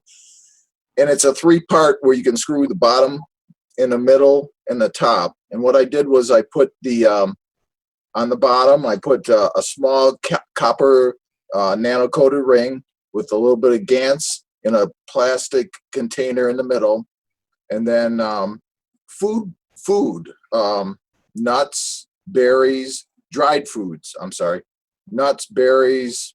You can go to the health food store or the. I went to these stores where you have dried foods and all this and that, but you can go get your favorite stuff and start pushing the GANS through. That's what I thought, through from the bottom to the top with water in the top, hoping that I could get everything through. Hoping that it worked. Yes, it worked. Okay. How long does it take for the food to transfer to the water usually? A second. Oh, really? Okay. A second. I'm doing because something wrong. because if you get the cup, I can't tell the name of it. You can find it. It's a 3-part cup. It screws on the bottom. It's a national company, and we don't talk about that. So it's a 3-part cup. Has a little cup on the bottom. It has a middle, and then it has a top for the water. and then it has another top where you can screw on the top and drink out of. They're like $10. So what I did on the bottom was I took a small copper coil, made a copper coil, nano coated it, gansed it. Then I put it's big enough to, you go to the dollar store and you get these little cups that little kids have paint in them. They're perfect size for the paint. You wash it out, you nano coat the plastic cup, and it has a cap, and you can put whatever gans you want in it, and then you go from there. And it pushes through everything up into the water. But that's not what I want to talk about. But first of all, I have to say, after all this stuff that I have to apologize to the Keshe Foundation for something that freaked me out. And I talked bad stuff about you. Mr. Keshe, if you hear this, I honestly have to say to you, I'm so sorry. It scared me so bad because I'm a guy in Michigan. I'm a painter. I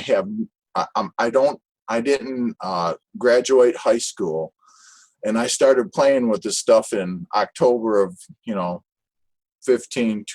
26, 15, and I took it to a level where I kept thinking and thinking and thinking. It scared the heck out of me. I was so scared, and now everybody's talking about emotional and spiritual things.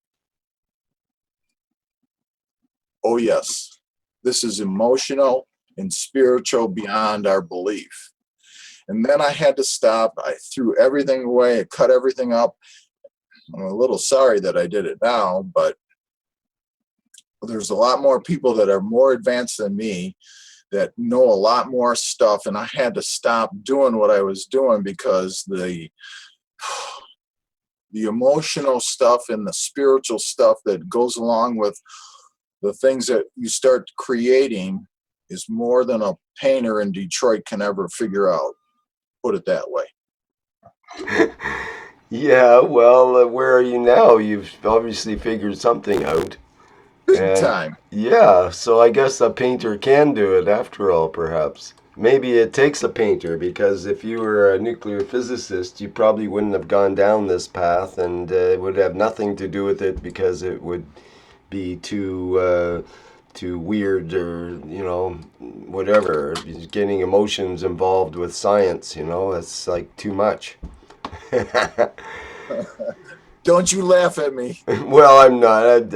I know you've probably gone through hell and back, but hopefully back. You know who I am now, right? Mark from Detroit. You got sort of remember? Yes. Okay.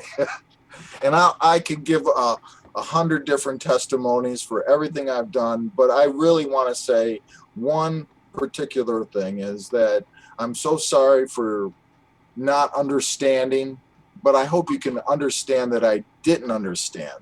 And for the words that I used and the things that I said about the Keshe Foundation, and whoa, man, I thought that this was evil and the devil was coming at me, and all it was just pure information. And once you really delve into this whole situation and you have to really realize what you're doing, it's a lot more information. And when they say people want to step off, they want to step off because they can't understand it. I stepped off and I couldn't understand it, but guess what? I'm back. I ripped everything out of my home, threw everything away, hundreds and hundreds and hundreds of dollars worth of stuff. And I didn't even care what I did because I thought it was all the right thing to do, and blah, blah, blah, blah, blah. But I don't care about that now. That means nothing to me. What I do understand is I'm starting again, and I just want to say the teachings from just yesterday when we talked about when Mr. Keshe talked about putting our self into it. We should have already been taught this or learned that in the beginning, as Caroline told us, if you want to put yourself into this, and then you'll get something out of it. Well, and then I kept thinking, well, how do I put myself into it? Do I cut my hand and drop the blood? That was a long time ago, and I didn't think that was right. But maybe it's right. If for some people it might be right, but for me, sitting here in my little home, I have the salt water again, and I got my feet in it, like his wife told me, or his wife said. Immerse yourself in it, and it'll become you.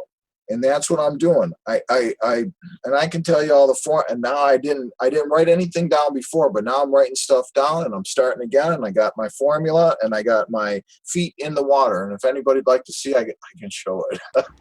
Sorry, everybody. That's great. I like that. Too much. I was thinking of this before, and the idea that foot bath could be a very good access point. Let's say.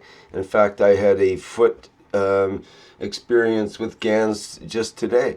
I had an itchy toe, and it was really itchy. I washed it and stuff, but it was just itchy. I couldn't. It's like, what am I gonna do? Well, you can put on special creams and stuff, but I never use that kind of thing. So I just took a bit of CO2 GANs water and put it on my toe and rubbed it, and just rubbed it in and forgot about it. And my toe has not been itchy since, not a bit. In fact, it feels pretty good right now. So I mean, that's just a crude example, but here it is. It just happened today. So now I'm thinking and everything that and I'm so happy, but I'm starting on the coil. I have moved away from the coils, and I went to the store and I bought some parts like you have, Rick.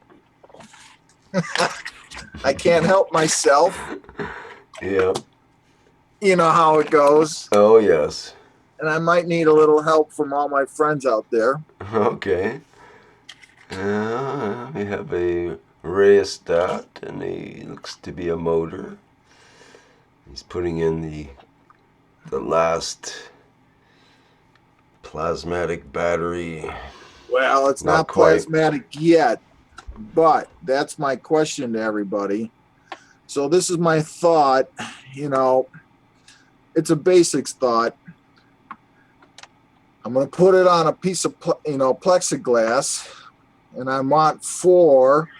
And now yesterday we've learned that we don't really, because I went to the glass blower, and I wanted to find out what's it going to cost me to have a little glass ball blown to stick on the top of here.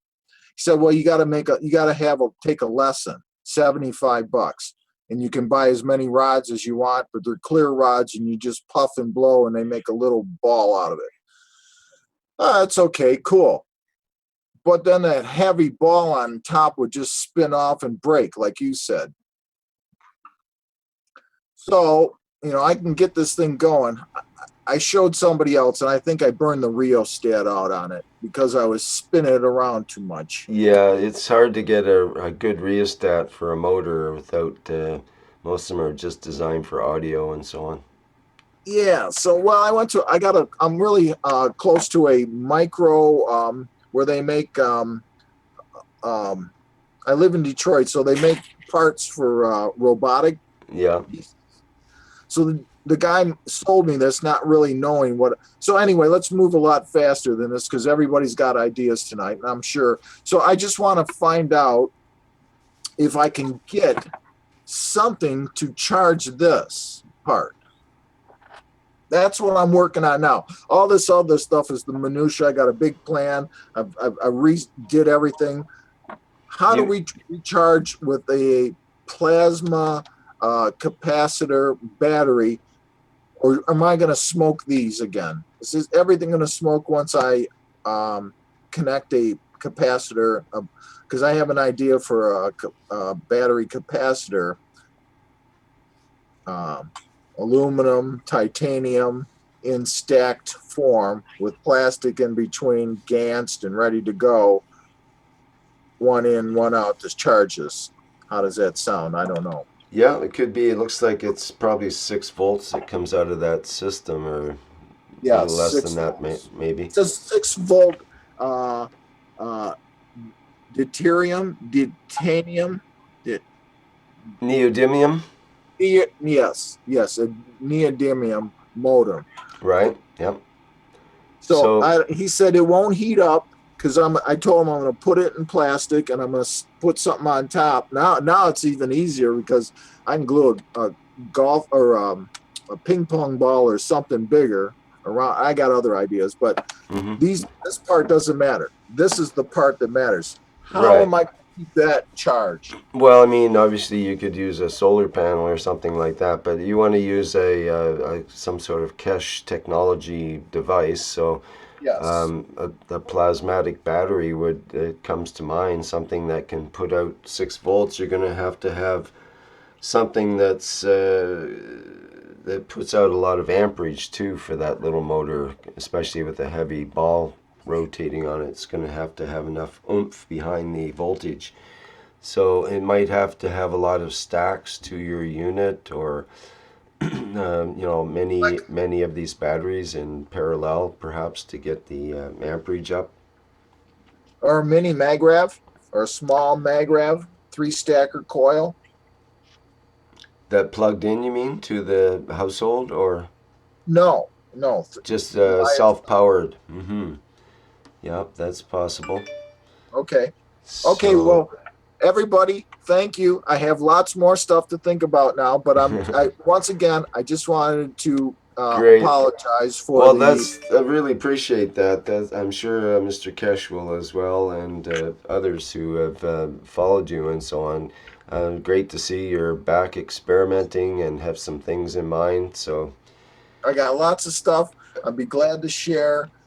There's still lots of people I have to thank, Mario, and I don't. I had a thing all built, but it was not meant to be. Everything I had was not meant to be, and now I'm moving forward with what is supposed to be. right on, right on. Alper says, amazing. I love it. Thank you for sharing it. And Powell says, welcome home, Mark. Okay, I'll stop sharing. How lucky are you? You got the chance to do it all over again. Yeah, right. That's the new attitude. That's amazing. Thank you. Thank you so Can I much. ask a question about the batteries? Why are you not using the capacitor batteries to power the motor directly? Or are you going to shouldn't you, or Yeah, that's what that's what we were talking about doing, possibly. Yeah. directly connecting it, not charging the batteries? Right. Yeah, that was my idea, at least. It would be a direct connection rather than through the batteries.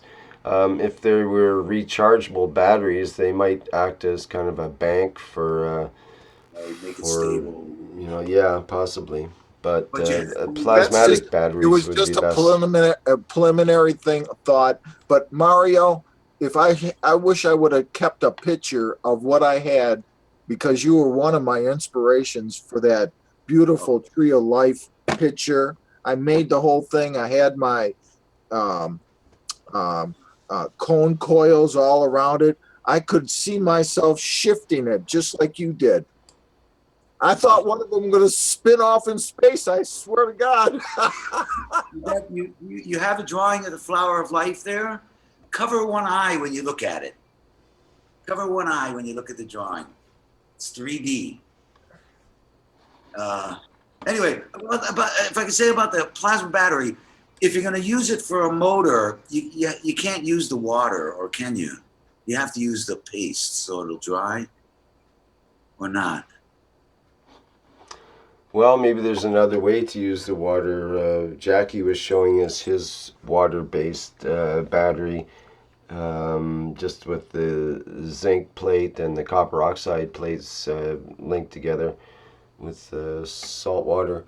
He was creating GANs in it and using it as a battery at the same time. He was powering an LED light array, like a strip of LED lights. but it could possibly power a motor as well, and that would be a liquid type battery. So you wouldn't use the the coils and the roll up and so on. It would just be plates in little containers, but lots of them in order to create the voltage and the amperage at the same time. Okay, thank you. Okay. Anything else that we would like to talk about here? We can go on for a bit if we want, or we can shut down sometime would be good as well. So, John, I see you have your video up. Do you have something you want to show? We got here. Just put this together while you guys were talking. Really? Started running. They run in opposite directions. You can't reverse a computer fan, but well, I'm going to let this thing go for a couple of days and see what I get out of it. Right on. That's a pretty economical way to go about it. Are they popsicle sticks or what kind of sticks are they? Actually, it's a bit of a 2x4 I ripped down. They're just, it's just ripped them up on the table saw, and you could use popsicle sticks, I suppose. These are a little more flexible. We've also got these ones. You get them at like the dollar store and stuff.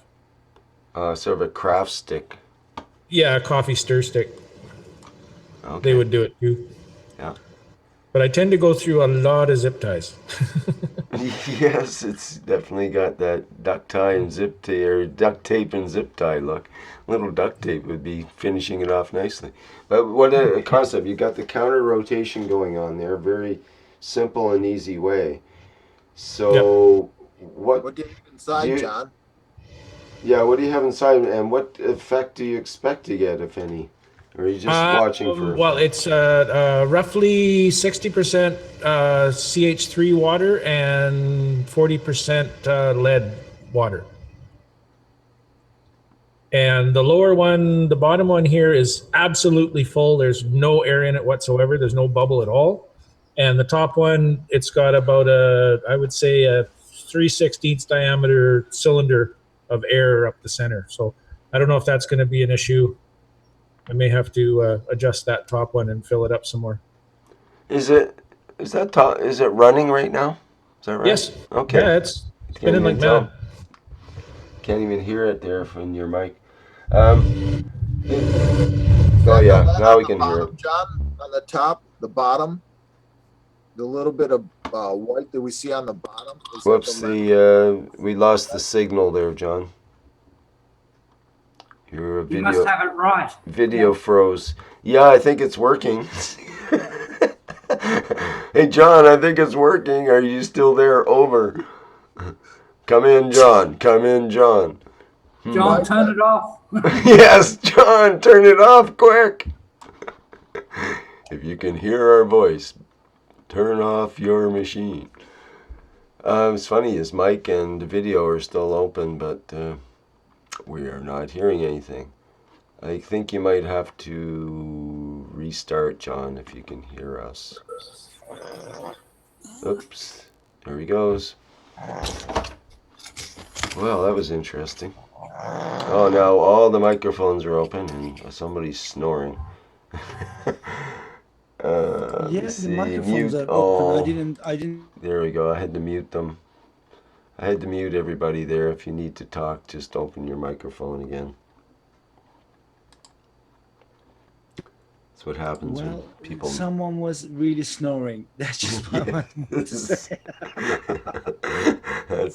It's always a bit of a surprise when your microphone opens unexpectedly. Isn't that what a plasmatic field is supposed to do to our stuff?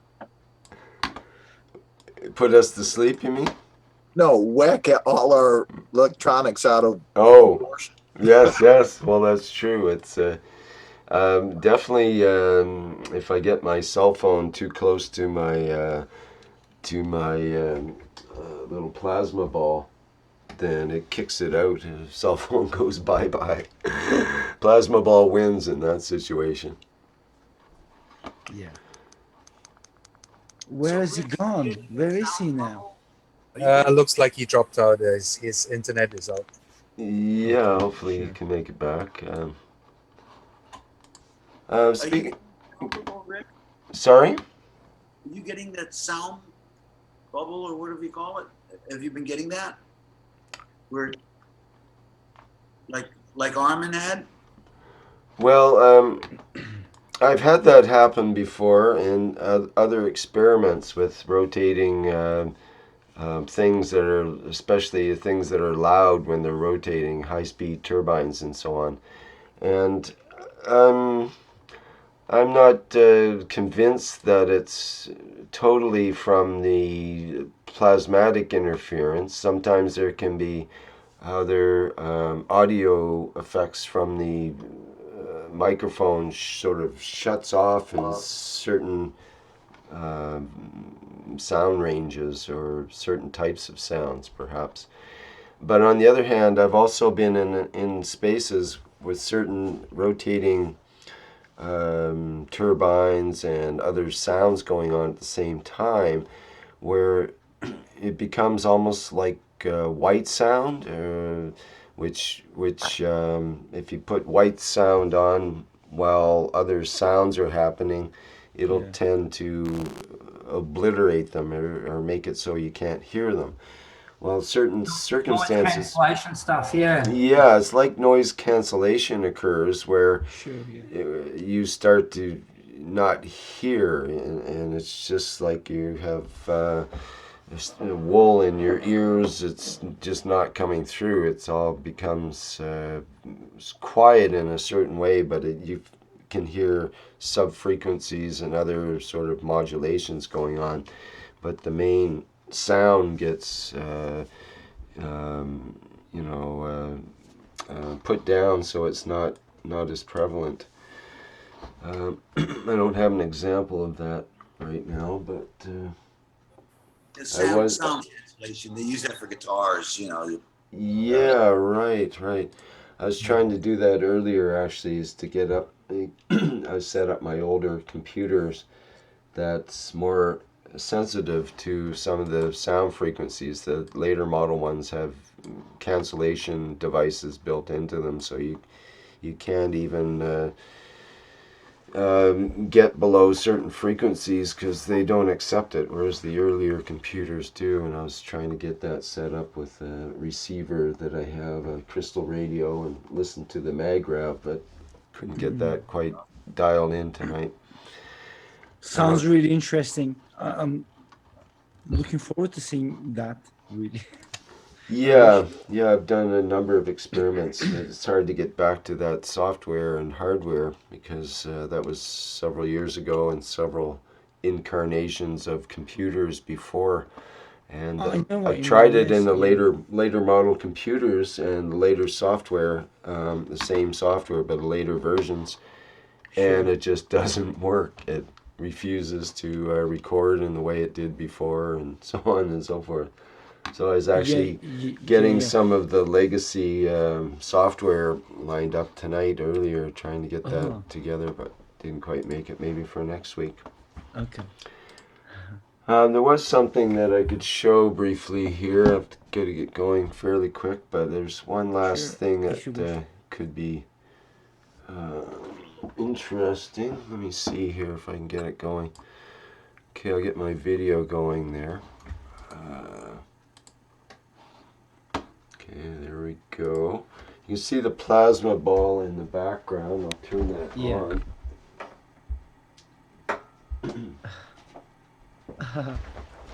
Oh wow, it comes through almost white, but it's actually quite red. Maybe if I turn off the light here, it'll be different. Huh, still comes through quite white. Interesting. It's actually deep red when I'm looking at it here. It's a volcano plasma ball.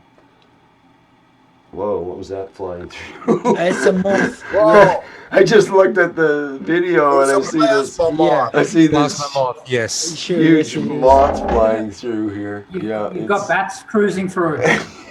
Yeah. So what I wanted to show was the the idea of the field coming out of this plasma ball. I mean, we talk about plasma and the fields from plasma and so on, and the plasma ball is a crude example of plasma in many ways, but it shows an example of what Mr. Keshe was talking about in the last workshop, which was, let's do it down here, which was he talked about the sun being here and the Earth being in other planets of the solar system, and that there's a Coulomb barrier basically around the sun where its fields extend to, and that it can be very powerful on the edge of where those fields are, because that's like where there's a gradient, where the field starts and begins at that gradient, right? So if we can imagine that as a sphere around this plasma ball. Okay, well, Yes. what I've got here is an electromagnetic radiation detector. Yeah. Whatever that means, I'm not quite clear, but if I hold it up to this light that's next to me or some other things, it'll register. Even an electrical current in a wire, it'll register and so on. So when I hold it up to this plasma ball, I thought it would totally overamp the thing, but it actually has a reading. You probably can't see it there, but it goes up to 1650 there, or 1670, 1700 maybe. Can you hold it under the table, right where Yes, the go under the unit table. is? Under the table, that's different. It's all right, it's down around 100 or 200 there. So even on the edge of the table, though, it'll register quite a bit. And down by the mag grab, it's still at 1300, so it's 13, 17, about 1700. So the point is at 1700 here, or even 1600, then it actually increases. There now it's at 1750. And then it decreases to 1720, 1700, 1690. And at a certain point, it goes up again. So now I put it back here at 1720. Now it goes up. Could you be able to place it a little bit above the sphere? Yeah, Not just sort of right in the middle of it, right? It's just slightly above it. Yeah, it doesn't matter too much whether it's up or down right now. What I'm trying to establish is where the barrier is here. So if we look at this, we're starting out at about, well, there's under 1700, 1680. Like I say, it increases as I come out to 1720. And then it decreases again. We have 1690, 1700. 1720 again, and it increases again. Here's my point. 1740, 1750, 1800, 1870, 1890, 1900, and at about a meter away, it'll actually go right off the That's chart. just what I wanted to say, because I wanted to get rid of the effect of the unit just below it. Just I wanted to see the spheres and power. I thought maybe if you place a little bit above the sphere, it wouldn't get some of the units effect. Well, I can turn off the unit, the mag grab unit, and not even have it here. It doesn't make that much difference. I see. Okay. Like, for example, if I shut off the whole plasma ball and just remove it, well, I will get a reading off the mag grab unit. It'll be about 1300. That's usually what it's at. And it'll rapidly decrease down to 0 at about here. just got some residual. So that's about a half a meter away. It's down to 0. Sure. And it goes up to 50 there, 400, 500, and then up to 1390. But when about you turn 1400. the plasma ball sphere, it changes, When you doesn't it? turn it? What do you mean turn it? When you I mean, turn it on? when you start, we just turn it on, and when you light it up. Yeah, How like did you there's feel? nothing there now, right? And I can turn it on. And like I say, I still get about, well, a little more in the MagGrav unit now. But from the plasma ball itself, you would think it would be just off the charts, and anything over 2000 is off the charts on this. It goes back to, it just zeroes out to 1. So it's still at 17, 1800. And like I say, it decreases. And then suddenly, right there, it increases. It's right off the chart there. It's over 2000. And then it goes back down to 0 a little bit further out. And again, Amazing. That's just it overamps barrier there. away. It's about a meter away. Anywhere around that sphere, a meter away, is the greatest field, according to this electromagnetic detector. Do you think it's a Tesla field? Well, it may be. I'm not quite sure what kind of field it is, but I know that it has a Coulomb barrier, what you could call a barrier or a membrane, basically. It's a brain or membrane at about a meter. And I'm thinking, well, there should be some other ways that we can feel that. Maybe I could sense it. I tried to use some incense for smoke. Maybe the smoke would form a certain, barrier, but I couldn't see anything there. I've also tried this will light up, for example, when it's hard. Is that a Gauss meter? No, this is just this is not Gauss. No, this is electromagnetic radiation, which is different than a magnetic Gauss meter. I've also used the Gauss meter on my cell phone, but you can see how this lights up when it's close to the plasma ball. That's nothing unusual. That's what these fluorescent tubes do. And I'm thinking, well, okay, that makes sense, but why wouldn't it light up more out here where the field's the greatest, according to this electromagnetic detector? Like, it should be going off, this should be lighting this tube up like crazy now, because it's actually less fields here than it is out here for this.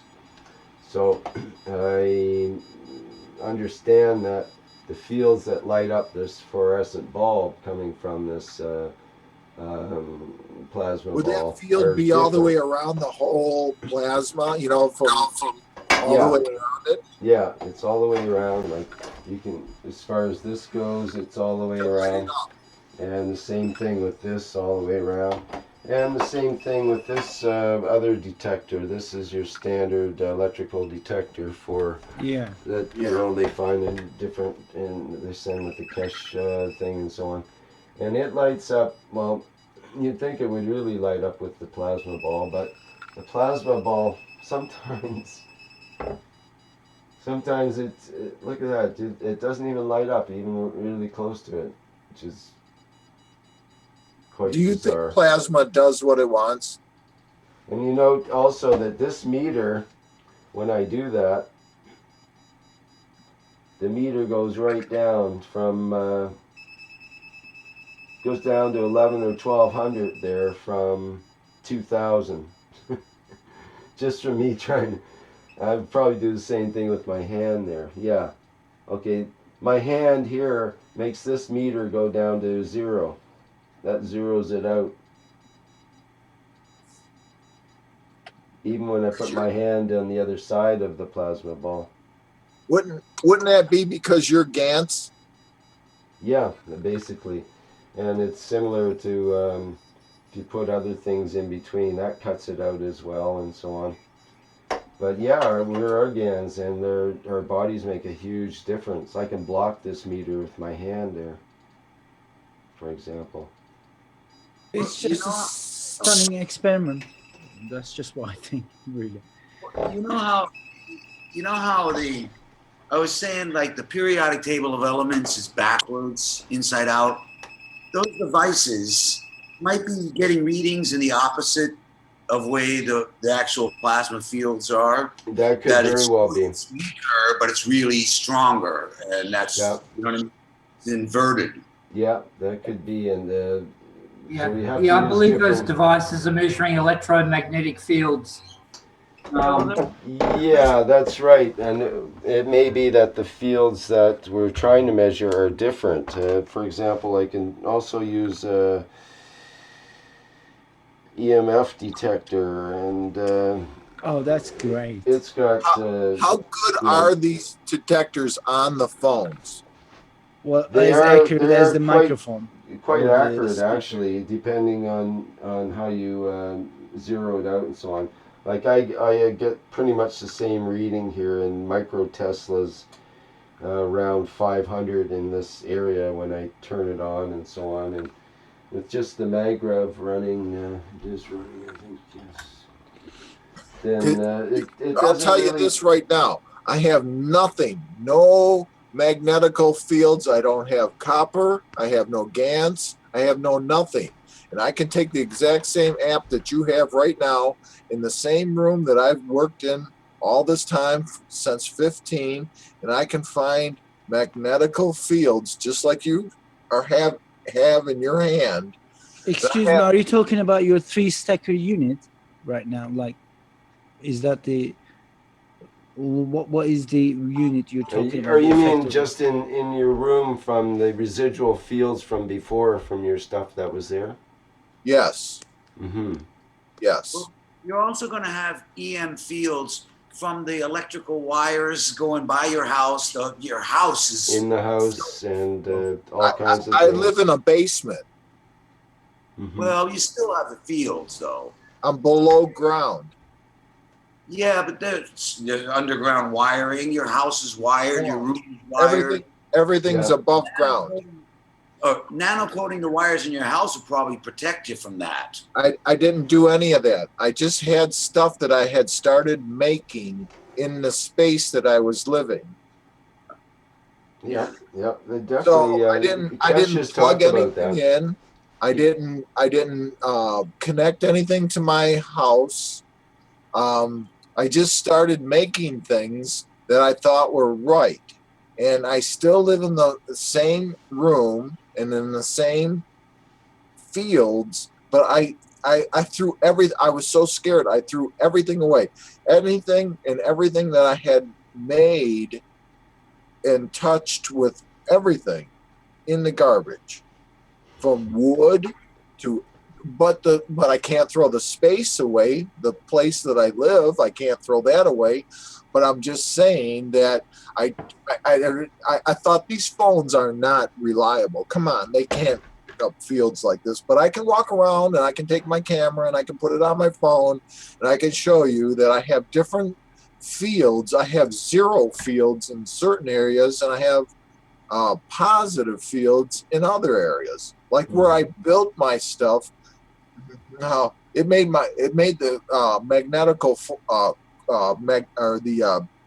compass, which made me the first thing think about on this phone. My compass was sitting next to my area and it was spinning. I went, come on, that ain't right. That's a pretty good indicator. That was a pretty good indication.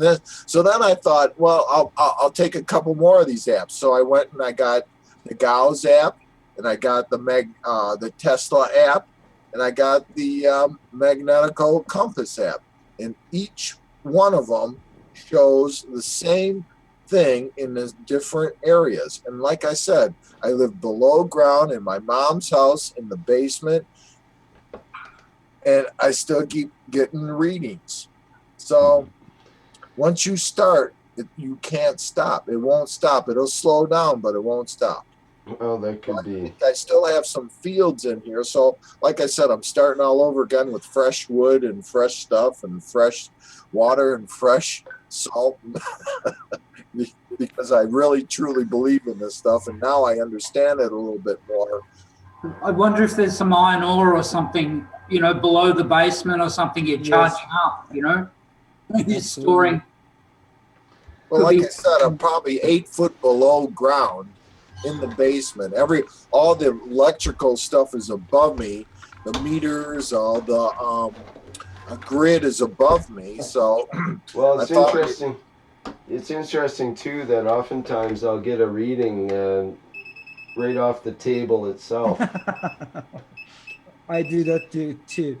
That's especially on the edges of the corners of the table. Seem yeah. to be, I've been told that and there are it's not from the cables metal. The metal behind part, under the table, but no, there is nothing. No, yeah, it happens sometimes. doesn't and the corners of the table need to hold the edge of the field? Like, isn't it the part I can't understand is when we start making fields, which that is the ultimate thing that we're trying to do, an outer shield and an inner shield to provide us, period. mhm. Um, when we start spinning the fields, I think there should be 5 different um, reactors, generators.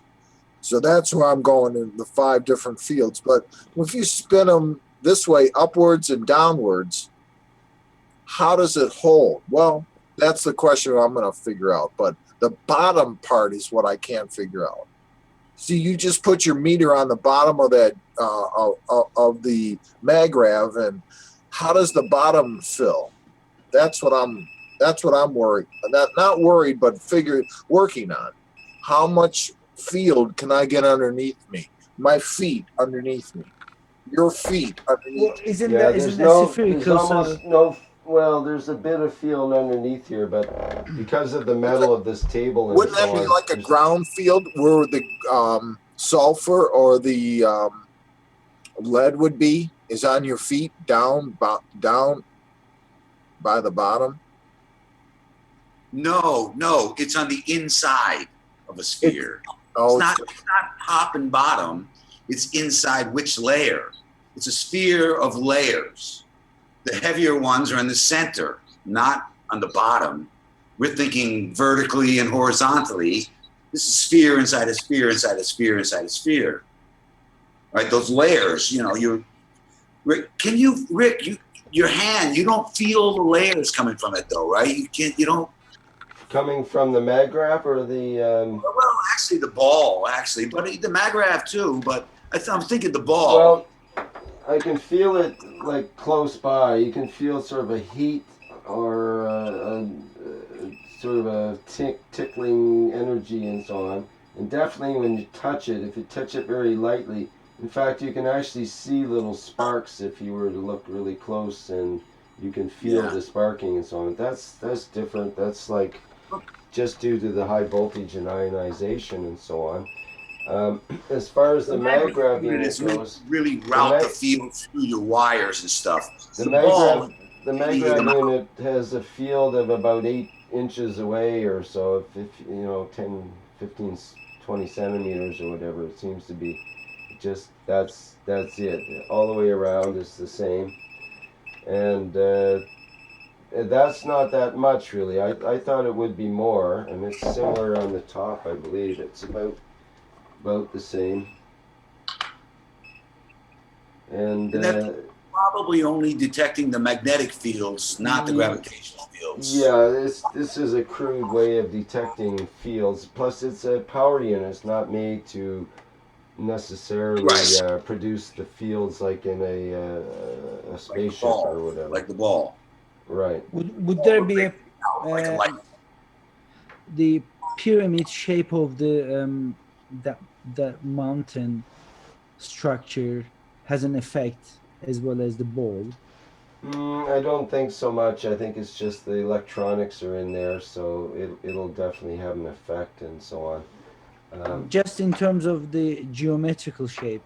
Well, I like the effect it has, and I kind of like it, and it's appealing that way. I'm not sure otherwise how that would affect it. It's a sort of a plasticky type substance.